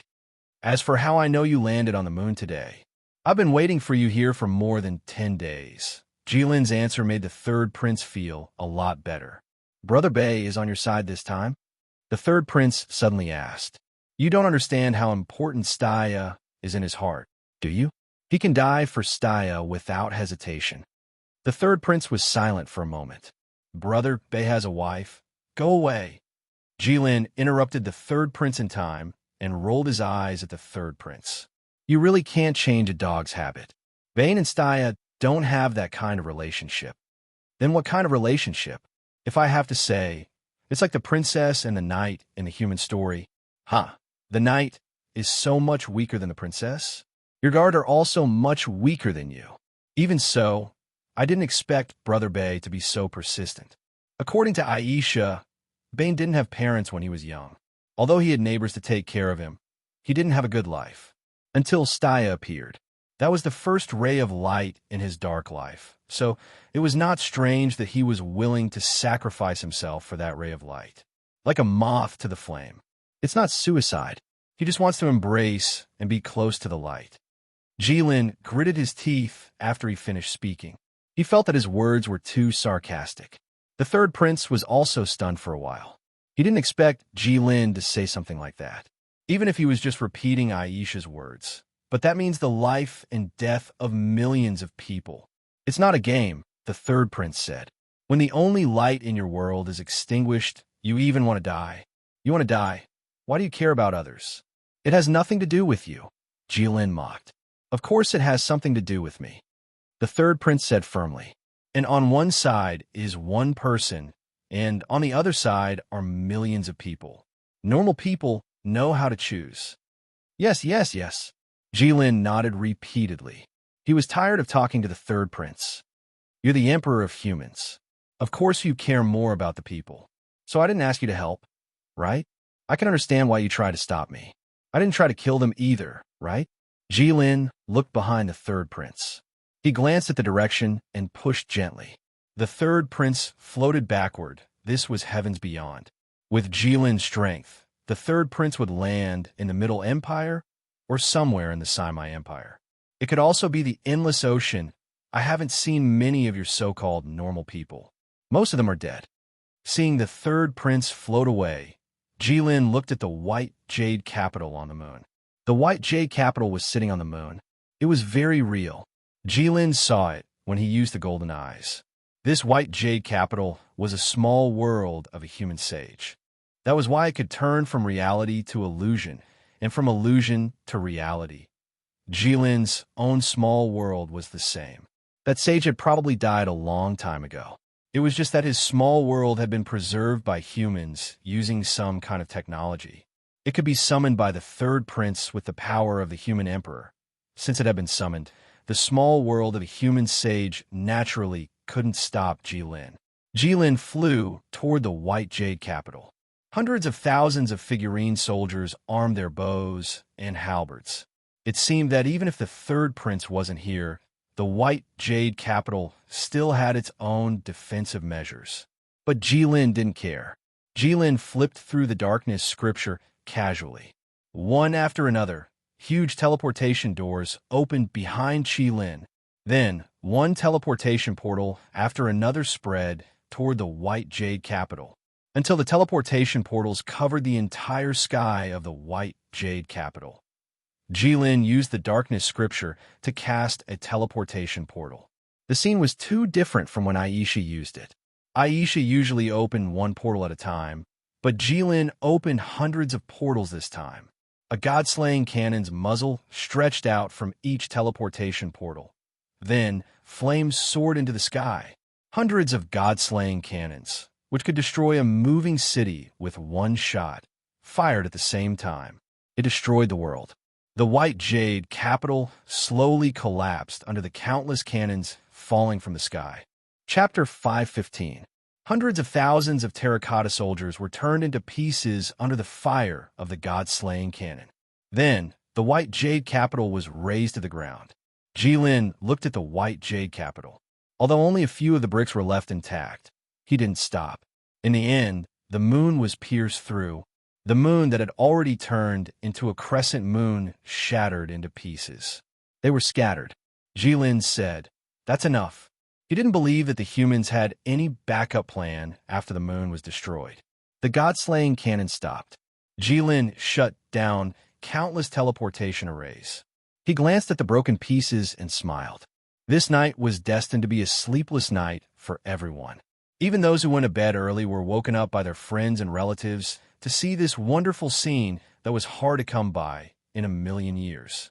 Everyone was looking up at this astronomical scene that was hard to come by in a million years. Today, the moon was a full moon. Then, a blue light flashed on the moon, followed by a red light. Then, the moon emitted a light that was more dazzling than the sun, covering the moon. When the light faded, the full moon became a crescent moon. Finally, countless light spots bloomed on the moon. The moon became a few big pieces and dozens of small pieces. People knelt on the ground and bowed. They didn't know what had happened. They thought that the gods were fighting on the moon and that it was the end of the world. Bane looked at the moon for a long time and didn't say anything. After a long time, he finally squeezed out half a word. He thought to himself, "Did I get into trouble this time?" Dad really was also dumbfounded. He had been looking at the moon for more than 20 years. Why was it gone all of a sudden? Damn it, Bane cursed. He thought to himself, this is something that can be solved with a thought. God knows why Jilin made such a big commotion. The moon was gone. Who knew what would happen? Would the road become darker when walking at night? It was okay now. The problem was that no one would be able to see the moon for countless years. Bane sighed. That moon wasn't his anyway. He didn't know why he felt pity. This scene, suddenly, a female voice sounded from behind Bane. Bane and his son both turned around and saw Aisha coming out of the teleportation array. Isn't this a bit too much? Aisha said as she looked at the moon. When did you set up a teleportation portal in my house? Bane's eyes widened as he asked. He felt as if he had bought a door for nothing. Aisha ignored Bane. She looked at the moon and sighed. Look at what you've done. This is going to be troublesome. Trouble? Bane was stunned. Other than the fact that the sky is getting darker, what's the trouble? Aisha rolled her eyes at Bane. Do you think the moon is just a light? Bane blinked. He suddenly felt that something was wrong, so he pretended to be innocent and shook his head. What else can I do? If the world loses the moon, it will bring about unpredictable changes. Aisha's expression was very solemn. Bane looked at Aisha's expression and felt a little shocked. Solemn. These two words seemed to be thousands of miles away from Aisha. She wasn't the kind of solemn and rigid person. She was more of a cynical person. No matter how big the matter was, it could be downplayed in her eyes. The most important thing was that this old woman who was hundreds of years old was very strong and prideful. She felt that since she had lived so many years longer than the people of the world, she should be much more superior than them. So, even if she lifted a mountain and used up all her strength, she would still smile and act as if it was as light as a feather. Even if she couldn't control the overall situation and wasn't sure, she would still pretend to be able to foresee everything. But now, Bane saw a solemn expression on her face. Bane, who was familiar with Aisha's character, knew what this meant. It seemed to be a bigger matter than the sky falling down. Without the moon, what will happen? Bane asked seriously. I don't know. It was rare for Aisha to say such a thing. Bane had never heard Aisha say such a thing, so he didn't know how to respond. But thinking about it, it was also reasonable. After all, the moon had never disappeared before. The disappearance of the moon is not as simple as the night darkening. It means that many laws have lost their effectiveness. For example, have you heard of a werewolf race that is several times stronger than usual when it's a full moon? Aisha asked. Bane nodded. Then tell me, how do they transform now? Bane was stunned. He seemed to understand a little bit of what Aisha meant. Also, do you know how many witches' magic can only be used when the moon is full? Do you know that the Middle Empire's magic circle has to be adjusted according to the moon's waxing and waning? Bane nodded repeatedly. He knew this. He had dabbled in the Middle Empire's magic circle and witches' magic. He had come into contact with witches' magic and the Middle Empire's magic circle. Then this, Aisha sighed. It can't be helped. We can only accept what has already happened. Bane was silent. Rueli was at a loss and didn't dare to act rashly, even though this was his roof. Because he knew who this woman was. Thousand Spirit Kingdom, the shadow of the red disaster, the witch Aisha. Rueli wanted to politely greet Aisha so as not to embarrass his father. But he didn't know how to address her. This woman looked young and hot. Should he call her sister? But he heard that she was at least 200 years old. She was close to his father. Should he call her Annie? But he heard that she was at least 200 years old. Then, should he call her grandma? This was in line with her rumored age. But looking at Aisha's young face, Rueli felt that this address was too dangerous. It had to be said that Rueli's guide at the border of the Saimai Empire for many years had its benefits. At least he had developed an intuition about women.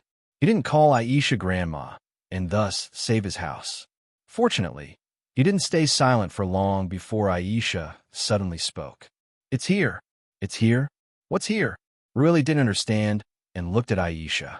He saw that Aisha was looking at his courtyard without blinking. Rueli followed Aisha's gaze. He saw a portal quietly open in his courtyard. A red-haired young man, wearing a red robe, walked out of the portal. The red disaster. Rueli's hands turned cold. Since he was born, the king of Thousand Spirit Kingdom, the red disaster, had never come out of the volcano. But tonight, he actually appeared in front of her house, so openly and without any concealment. It turned out that he wasn't restrained by some almighty human and didn't come out of the volcano because he was afraid. It was just that he didn't want to come out. It turned out that the human race had been safe for so many years, but there was no guarantee at all. Bane looked at Jilin. He didn't think as much as his son. He just stood up and looked at Jilin. Got it. Jilin smiled. Got it. Chapter 516. Got it. Bane let out a long sigh. A faint smile appeared on Bane's face as he jumped down from the roof of his house. He pointed at the sky and said to Jilin, "Look, the moon is gone. Do you ever do this? I'm afraid that if I do it, the third prince will die of anger." Jilin said maliciously, "I have to let him vent." Bane was stunned. "That's true." "What's true?" Aisha was unhappy. "What are you talking about?" Jilin looked at Aisha and was a little confused. Just like how Bane had never seen her like this, Jilin had never seen her like this. "What's wrong with you?" Jilin asked. Nothing. Bane pulled Jilin to the side and kept winking at Aisha. He hoped that Aisha could calm down a little. Jilin might not care about the things that he and Aisha cared about. Is the annihilation bullet powerful? Bane suddenly asked. Actually, he was asking the obvious. The light from the moon was brighter than the sun. Anyone who wasn't blind would be able to see it. How could it not be powerful? But he just wanted to hear it from Jilin's mouth. Jilin's face stiffened. He rubbed his chin and didn't say anything. From the bottom of his heart, he didn't want to praise the puny humans. But it was the truth. After a while, Jilin said with difficulty, "It's still very powerful." The stone in Bane's heart was finally lifted. Then, Bane looked at Jilin, his eyes full of anticipation. "We'll go find the Demon King in 3 days," Jilin said. Bane looked at Jilin seriously. He thought to himself, is this trip to the moon very difficult? Jilin actually has to rest for 3 days? Are you confident? Bane asked. The Elven Queen has countless divine weapons. As for confidence, I definitely don't have any, Jilin said. But you don't have to worry about the deity artifact. I have the Forbidden Zone, so I can render the deity artifact ineffective. Then why didn't you use it before? Bane asked. She couldn't win even if she used it on the Elf Island. Bane nodded. What do you need me to do? You've already done a lot. Jilin said, actually, I think what the third prince said makes sense. After all, you're a human.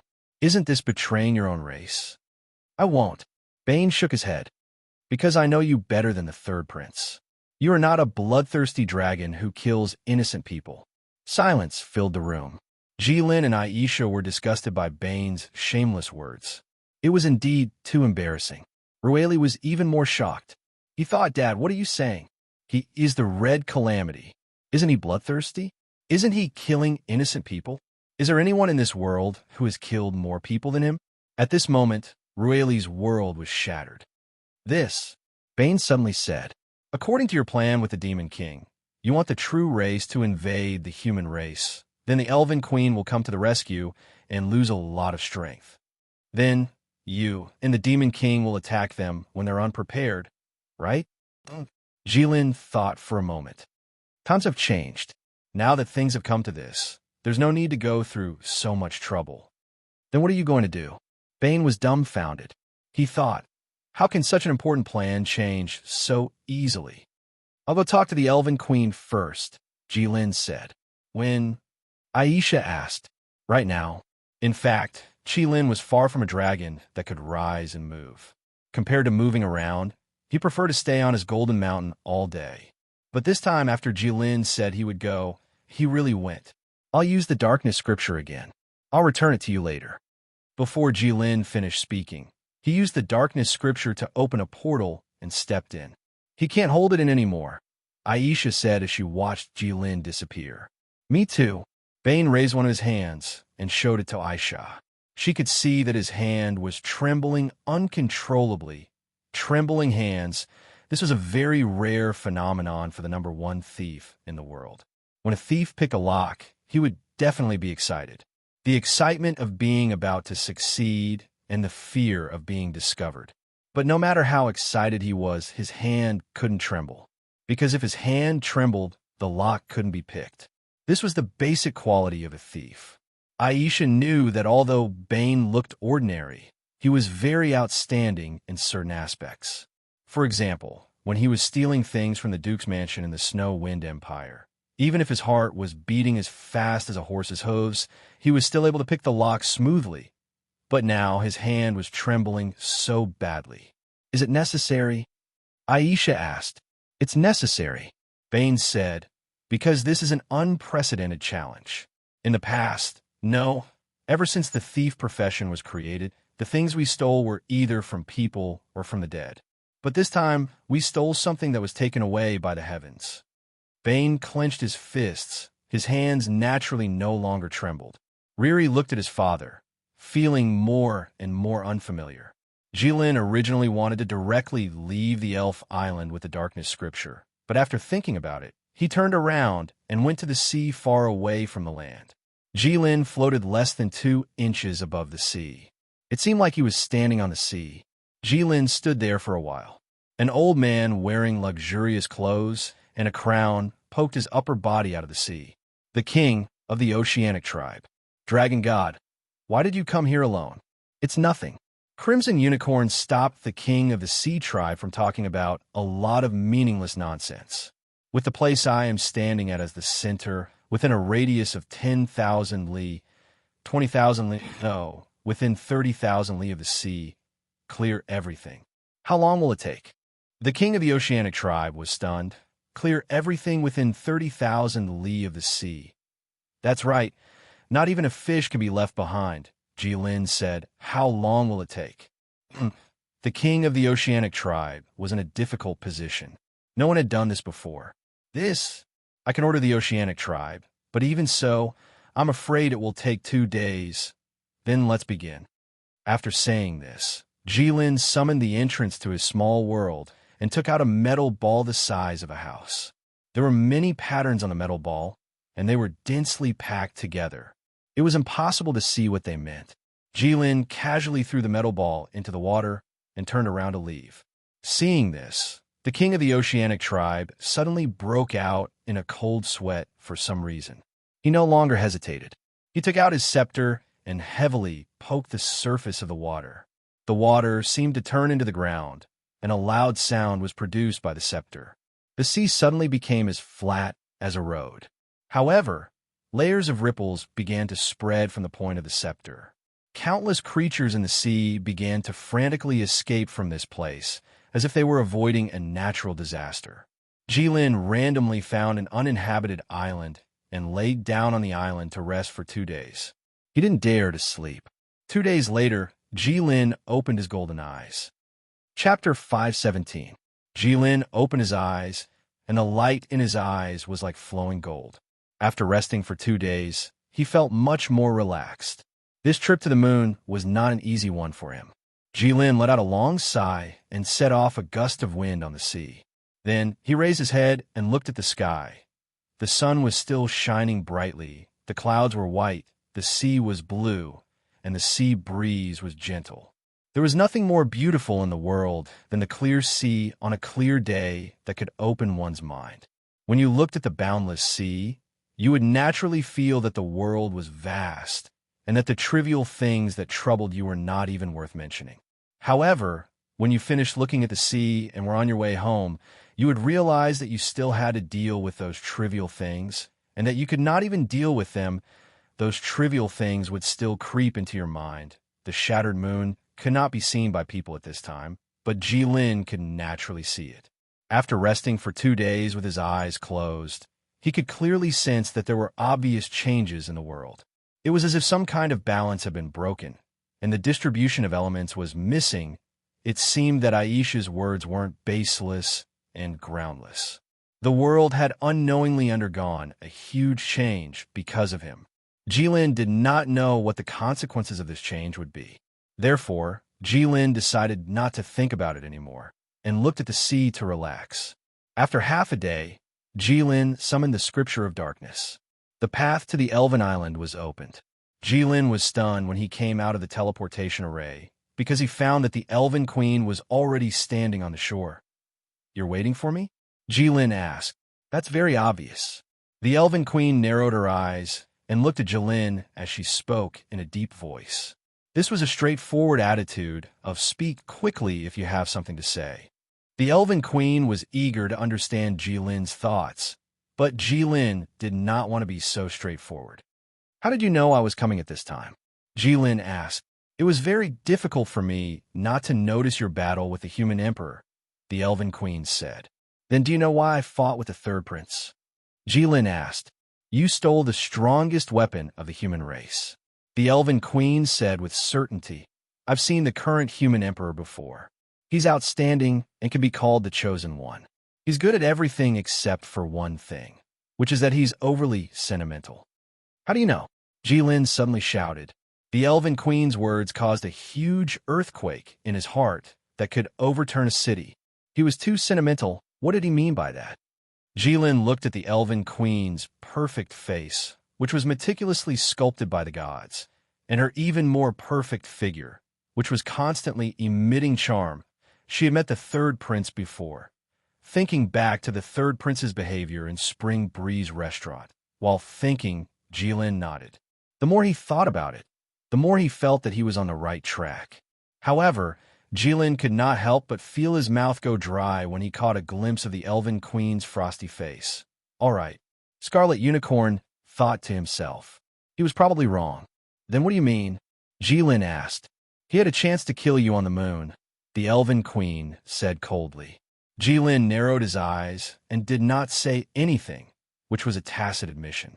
Even Jilin was shocked by the number of annihilation bombs hidden in the White Jade capital.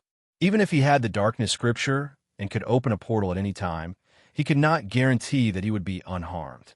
Jilin had held back on the third prince. He could have frozen the third prince in the sky beyond the sky the moment the third prince summoned the White Jade capital. The third prince had also held back on Jilin.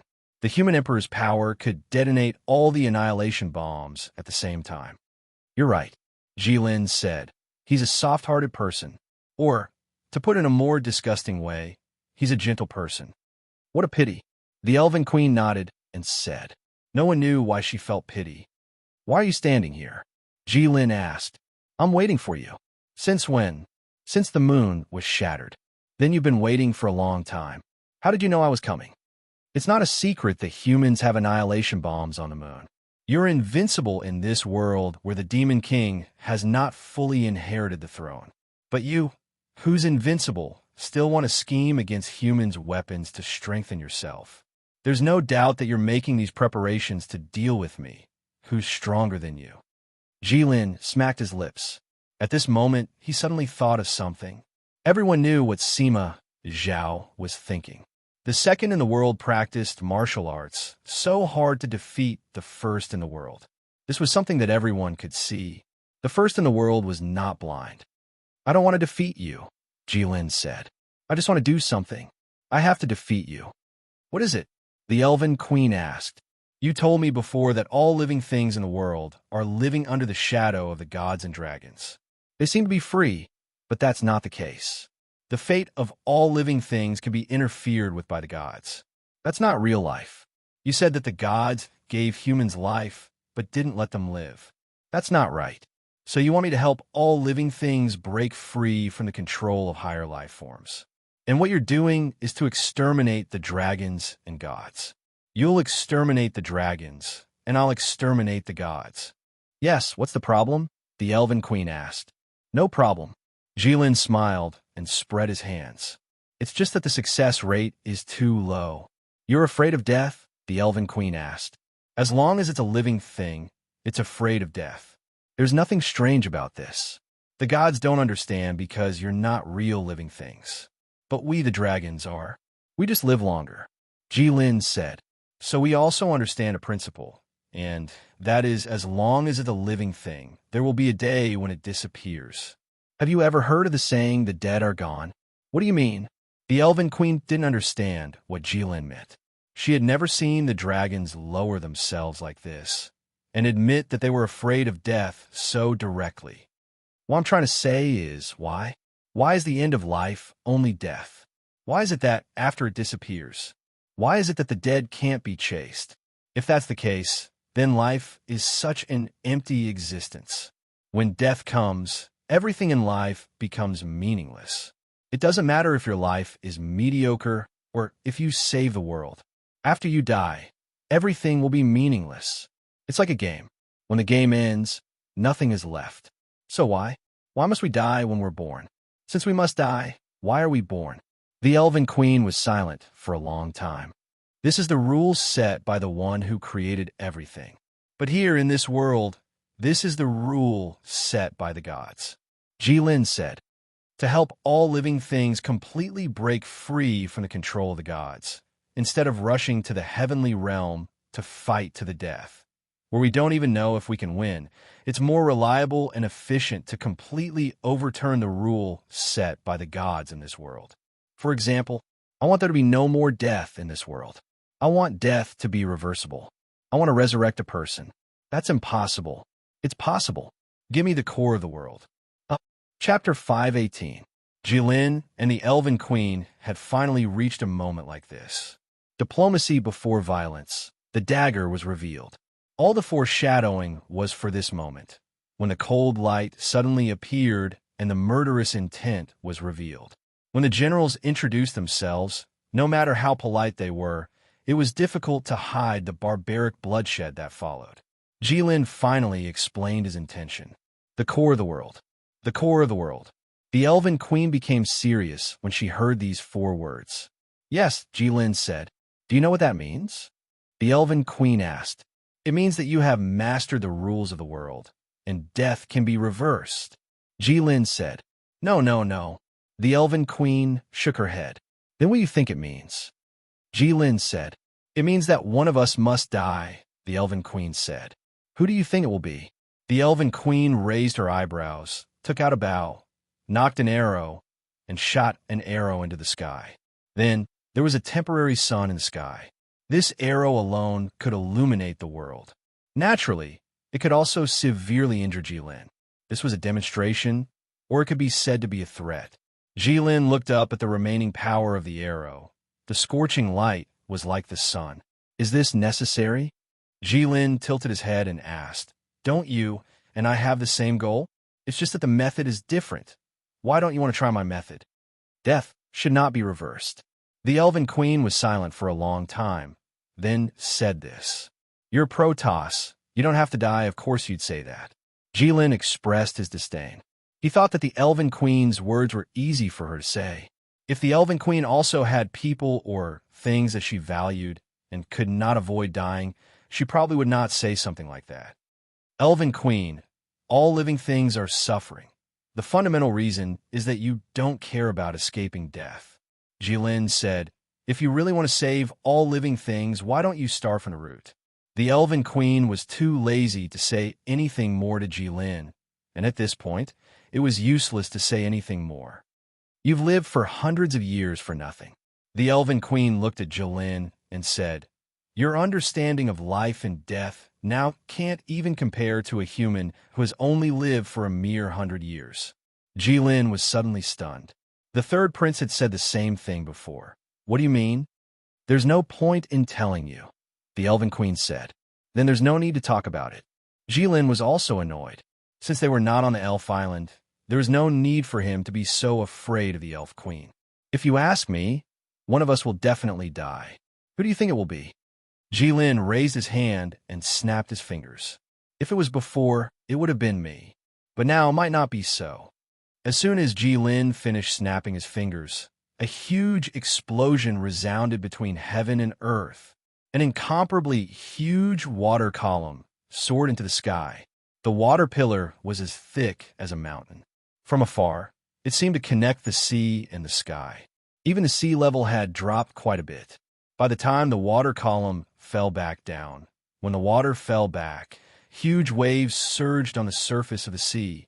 The water column was not far away from the elf island. The huge waves that seemed to be able to smash the cliffs crashed towards the elf island. When it passed by Jilin, part of it was instantly evaporated by the high temperature around Jilin's body. It did not touch Jilin at all. When the huge waves entered the elf island, it instantly became calm, like an ancient well without ripples. The huge waves that entered the elf island were like young girls. Just a moment ago, she was baring her fangs and brandishing her claws like a little tiger. The next moment, she saw the boy she liked and immediately became quiet. She became gentle and refined, like a completely different person. When Jilin saw this, he deeply understood that the gap between him and the Elven Queen was not small. However, he cared. He now had a weapon that could make up for the gap between them. How is it? Jilin asked. The Elven Queen looked at Jilin carefully. The son of the Golden Dragon King and the Fire Dragon King. Not only can you command flames like a king, but you also inherited the Golden Dragon tribe's forbidden land. A dragon like you, even among the dragon race, is considered to be exceptionally gifted. Thank you, Jilin said politely. But how can you embarrass the dragon tribe like this? The Elven Queen continued. The dragon tribe uses sharp fangs and claws. Only you use a sword. The dragon tribe cultivates themselves and does not seek external methods. Only you, not only do you use a weapon, but you also used a world annihilation bomb that you stole from the human tribe. Don't you feel ashamed? Jilin's face immediately darkened. He thought that it was too early to say thank you. It's none of your business. Jilin was anxious. Besides, I didn't steal it. I snatched it. If the human emperor didn't go easy on you, would you be able to snatch it? The Elven Queen's words almost made Jilin choke to death. He really couldn't refute that. Back then, the third prince could make all the world annihilation bombs explode at any time. Even if he, Jilin, had the dark scripture and could leave in time, Jilin would still return empty-handed. Don't interrupt. Jilin didn't want to talk anymore. I'm just asking you one question. Will you give me the world core? Do you think you can kill me with a world annihilation bomb? The Elven Queen frowned. Although I don't know, it's worth a try, Jilin said. Besides, we can also make a deal. What kind of deal? You give me the world core, and I'll give you all the world annihilation bombs. Jilin said. In this case, you just have to put them all into the heaven realm. Even without me, you can still destroy the gods and the dragon tribe. Use all the world annihilation bombs to destroy the gods and then destroy the dragon tribe yourself. This way, you can still achieve your initial goal. Isn't this more reliable than me attacking the gods? The Elven Queen was silent for a moment. Looks like you've thought it through very thoroughly. It doesn't sound like a problem. Your suggestion is also very reasonable. I don't have any reason to reject it. Jilin was overjoyed. If possible, he also wanted to fight the Elven Queen to the death. Then, but I refuse, the Elven Queen said. Jilin froze. Then, he felt waves of anger surging from the bottom of his heart. He felt that the Elven Queen was toying with him. I'll give you 10 days to come out of the Elven Island, Jilin said. I know that you'll receive a backlash. The Oath of the Gods, right? That backlash will make you extremely weak. I did it on purpose. What if I don't go out? The Elven Queen said. I'll place the world annihilation bomb in an unknown town in the Sinai Empire and blow that town into dust, Jilin said sinisterly. Guess where that town is? The Elven Queen's eyes narrowed into slits. Her gaze was as sharp as a newly sharpened knife. She stared at Jilin as if she wanted to cut Jilin into pieces with her gaze. Looks like you've guessed it, Jilin said with a smile. That's right. That's the hometown of the first Holy Maiden of Light, the place where her remains are buried. Jilin suddenly laughed out loud. His laughter was so maniacal. Rather than saying that he was pleased, it was more like he was hysterical. He didn't want to use such methods, but his opponent was the invincible Elven Queen. He had no choice. He completely gave up his pride as a dragon and became unscrupulous. At this moment, even Aisha would say despicable if she saw Jilin. Chapter 519. Jilin laughed hysterically, as if an evil villain had finally completed his evil plan. He looked up to the sky and howled, declaring his pride to the world. He used this to prove his existence. In order to defeat the Elven Queen, Jilin had given up all his pride. The Elven Queen did not say anything. She just looked at Jilin quietly. She looked at him for a long time until Jilin's laughter gradually stopped. Jilin looked at the Elven Queen and could not help but stop laughing. It was the first time he saw such an obvious expression on her face. It was anger. It seemed like the Elven Queen had the intention to kill him. Jilin had achieved his goal. Since the Elven Queen could not stand by and watch the first saint in his hometown and remains get blown up, there was no need for him to stay here. He had to make full use of these 10 days to make all the arrangements he could. 10 days later, it would be time for him and the Elven Queen to fight to the death. However, the Elven Queen did not seem to think so. The Elven Queen slowly walked towards Jilin. You shouldn't have mentioned her in front of me like that. Jilin stared at the Elven Queen with all his attention. He knew that the Elven Queen was referring to the first saintess by her. However, he did not understand the Elven Queen's meaning behind such a verbal threat. She could not come out of the Elven Island now. Of course, Jilin was not afraid of her. He would not change his way of thinking and doing things because of a mere sentence. To say something disrespectful to the Elven Queen, no matter how timid a person was, they would not be afraid of a dog in a cage. It did not matter if it was a husky or a Tibetan mastiff. The Elven Queen was still walking towards Jilin step by step. When she reached the edge of the Elven Island, the invisible barrier of the Elven Island had already revealed itself. This was the warning given to the Elven Queen by the Oath of the Gods. This was probably the most powerful barrier in the entire universe. However, anyone could pass through it, because it only guarded against the Elven Queen. Jilin did not believe that the Elven Queen would dare to continue walking forward. The barrier of the gods had only revealed the tip of the iceberg. It was already enough to make Jilin feel fearful. However, the Elven Queen was still walking forward until she was only one step away from the Oath of the Gods. The barrier that enveloped the entire Elven Island was fully manifested.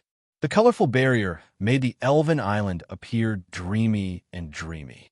The entire barrier appeared as if it was a final warning to the Elven Queen. Jilin looked at the Elven Queen, thinking that it was time to stop. The Elven Queen also looked at Jilin without stopping. The Elven Queen took the last step without any hesitation. With a single step, the winds and clouds changed. The entire world seemed to have changed in an instant. Just a moment ago, the world was still sunny, the wind was light, the clouds were light, and the sea was calm. At this moment, the sky was filled with surging waves. Lightning flashed and thunder rumbled. The waves on the surface of the sea surged to the heavens. The sky darkened. The Elf Queen brazenly broke the Oath of the Gods and walked out of the Elf Island. Several beams of divine light suddenly descended from the sky and enveloped the Elven Queen. Jilin didn't have time to be shocked. He looked at the light and thought of the word divine punishment. The power of the divine light made Jilin not dare to act rashly. He just stood there and watched. After dozens of seconds, the divine light slowly faded away.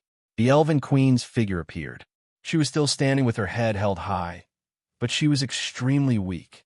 Jilin could feel that the Elven Queen's aura was not even half as strong as before.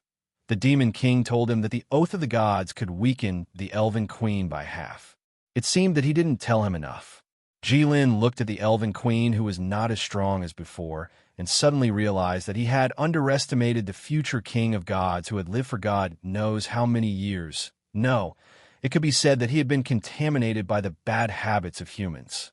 Before a fight, he had set a time, and 10 days later, was this really something that a dragon like him would do? It was too stupid.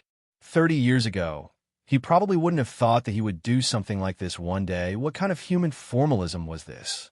The Elven Queen's response was the most sensible, since there was going to be a fight, and he had the advantage.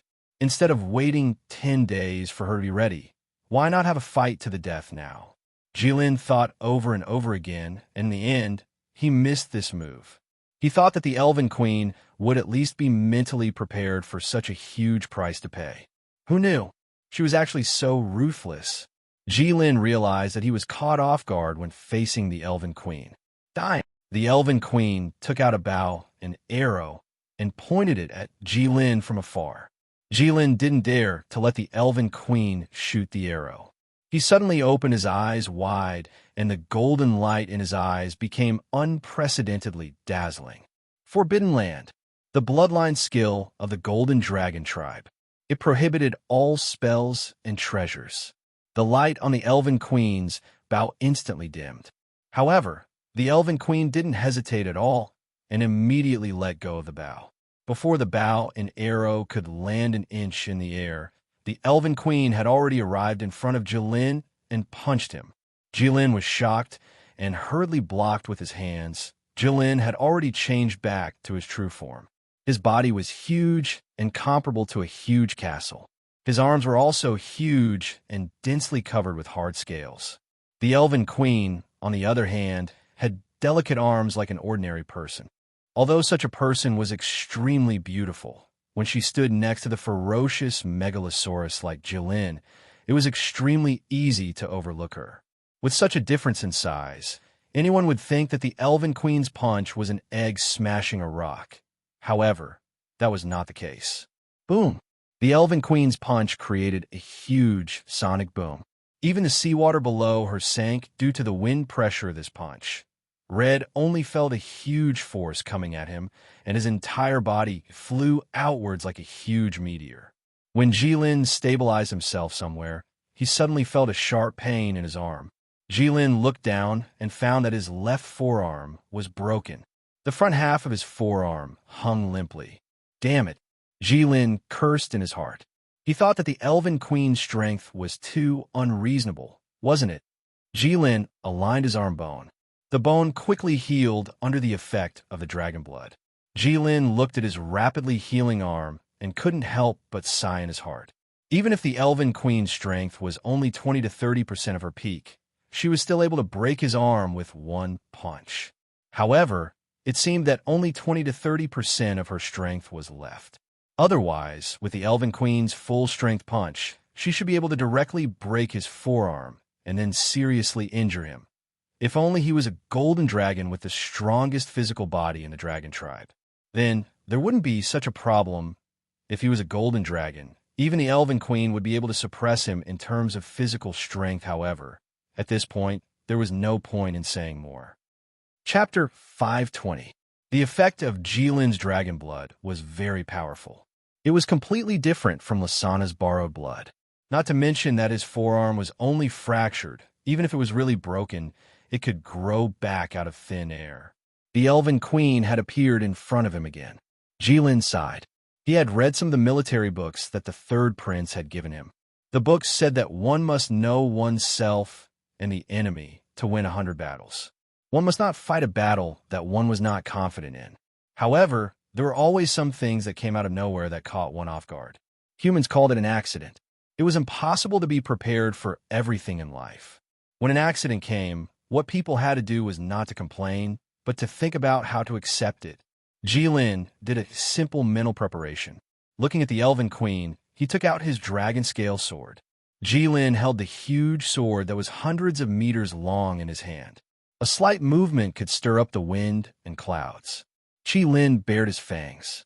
Every scale on his body was tightly closed. Jilin raised the dragon scale sword and slashed with all his might. Before the dragon scale sword landed, the sea had already split. The Elven Queen did not dodge the sword that seemed to have fallen from the sky. She raised her fist and hit the falling dragon scale sword. Jilin's eyes were filled with hostility. A similar scene had happened before. The Elven Queen took the dragon scale sword with her bare hands. Previously, the Elven Queen threw out a total of 2 punches. The first punch sent the dragon scale sword flying. The second punch sent Jilin flying. Jilin felt that this time he was confident that he could cut off the Elven Queen's hand. Clang! The Elven Queen's fair fist collided with the ferocious dragon scale sword. What came out was the sound of metal colliding with stone. F***CK. Jilin cursed instinctively. Under the influence of the Forbidden Land, the Elven Queen could still take on the divine weapon that he made with his dragon tooth, with her bare hands. She could even make his hand go numb. Jilin narrowed his eyes and started the second slash, the third slash, the fourth slash, the fifth slash. Jilin's attacks suddenly changed. This time, Jilin held the sword in one hand and pointed, stabbed, and slashed at the Elven Queen from hundreds of meters away. Both swords still had energy to spare. The dragon scale sword no longer looked like a sword, but more like a living snake. Incomparably nimble and unpredictable. He would always attack the Elven Queen from tricky angles. Once he missed, he would immediately pull back and stab again. Jilin's sword made use of the Elven Queen's rebounding force to counterattack. Jilin's sword became faster and faster, faster and faster. Gradually, the dragon scale sword turned into phantoms as its power increased.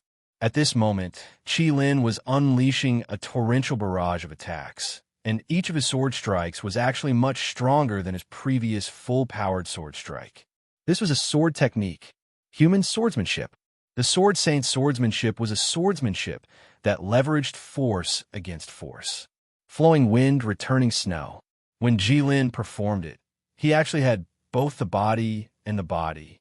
Presumably, even the Sword Saint, Gai Mingwei, would concede defeat in front of Jilin's swordsmanship and willingly give up the title of Sword Saint. Humans were probably the best creatures at defeating the strong as the weak. Their bodies were not as strong and agile as wild beasts, but they were the overlords of the world. They made weapons, studied swordsmanship, fist techniques, and other martial arts. With their human bodies, they defeated countless enemies that they could not defeat. At this moment, how similar was Jilin to a human? Facing the Elven Queen who was far stronger than him, he used tricks, weapons, and techniques to defeat the strong as the weak. In just a few seconds, Jilin had already slashed more than 100 times. His attacks had become like a storm that could topple mountains and overturn seas.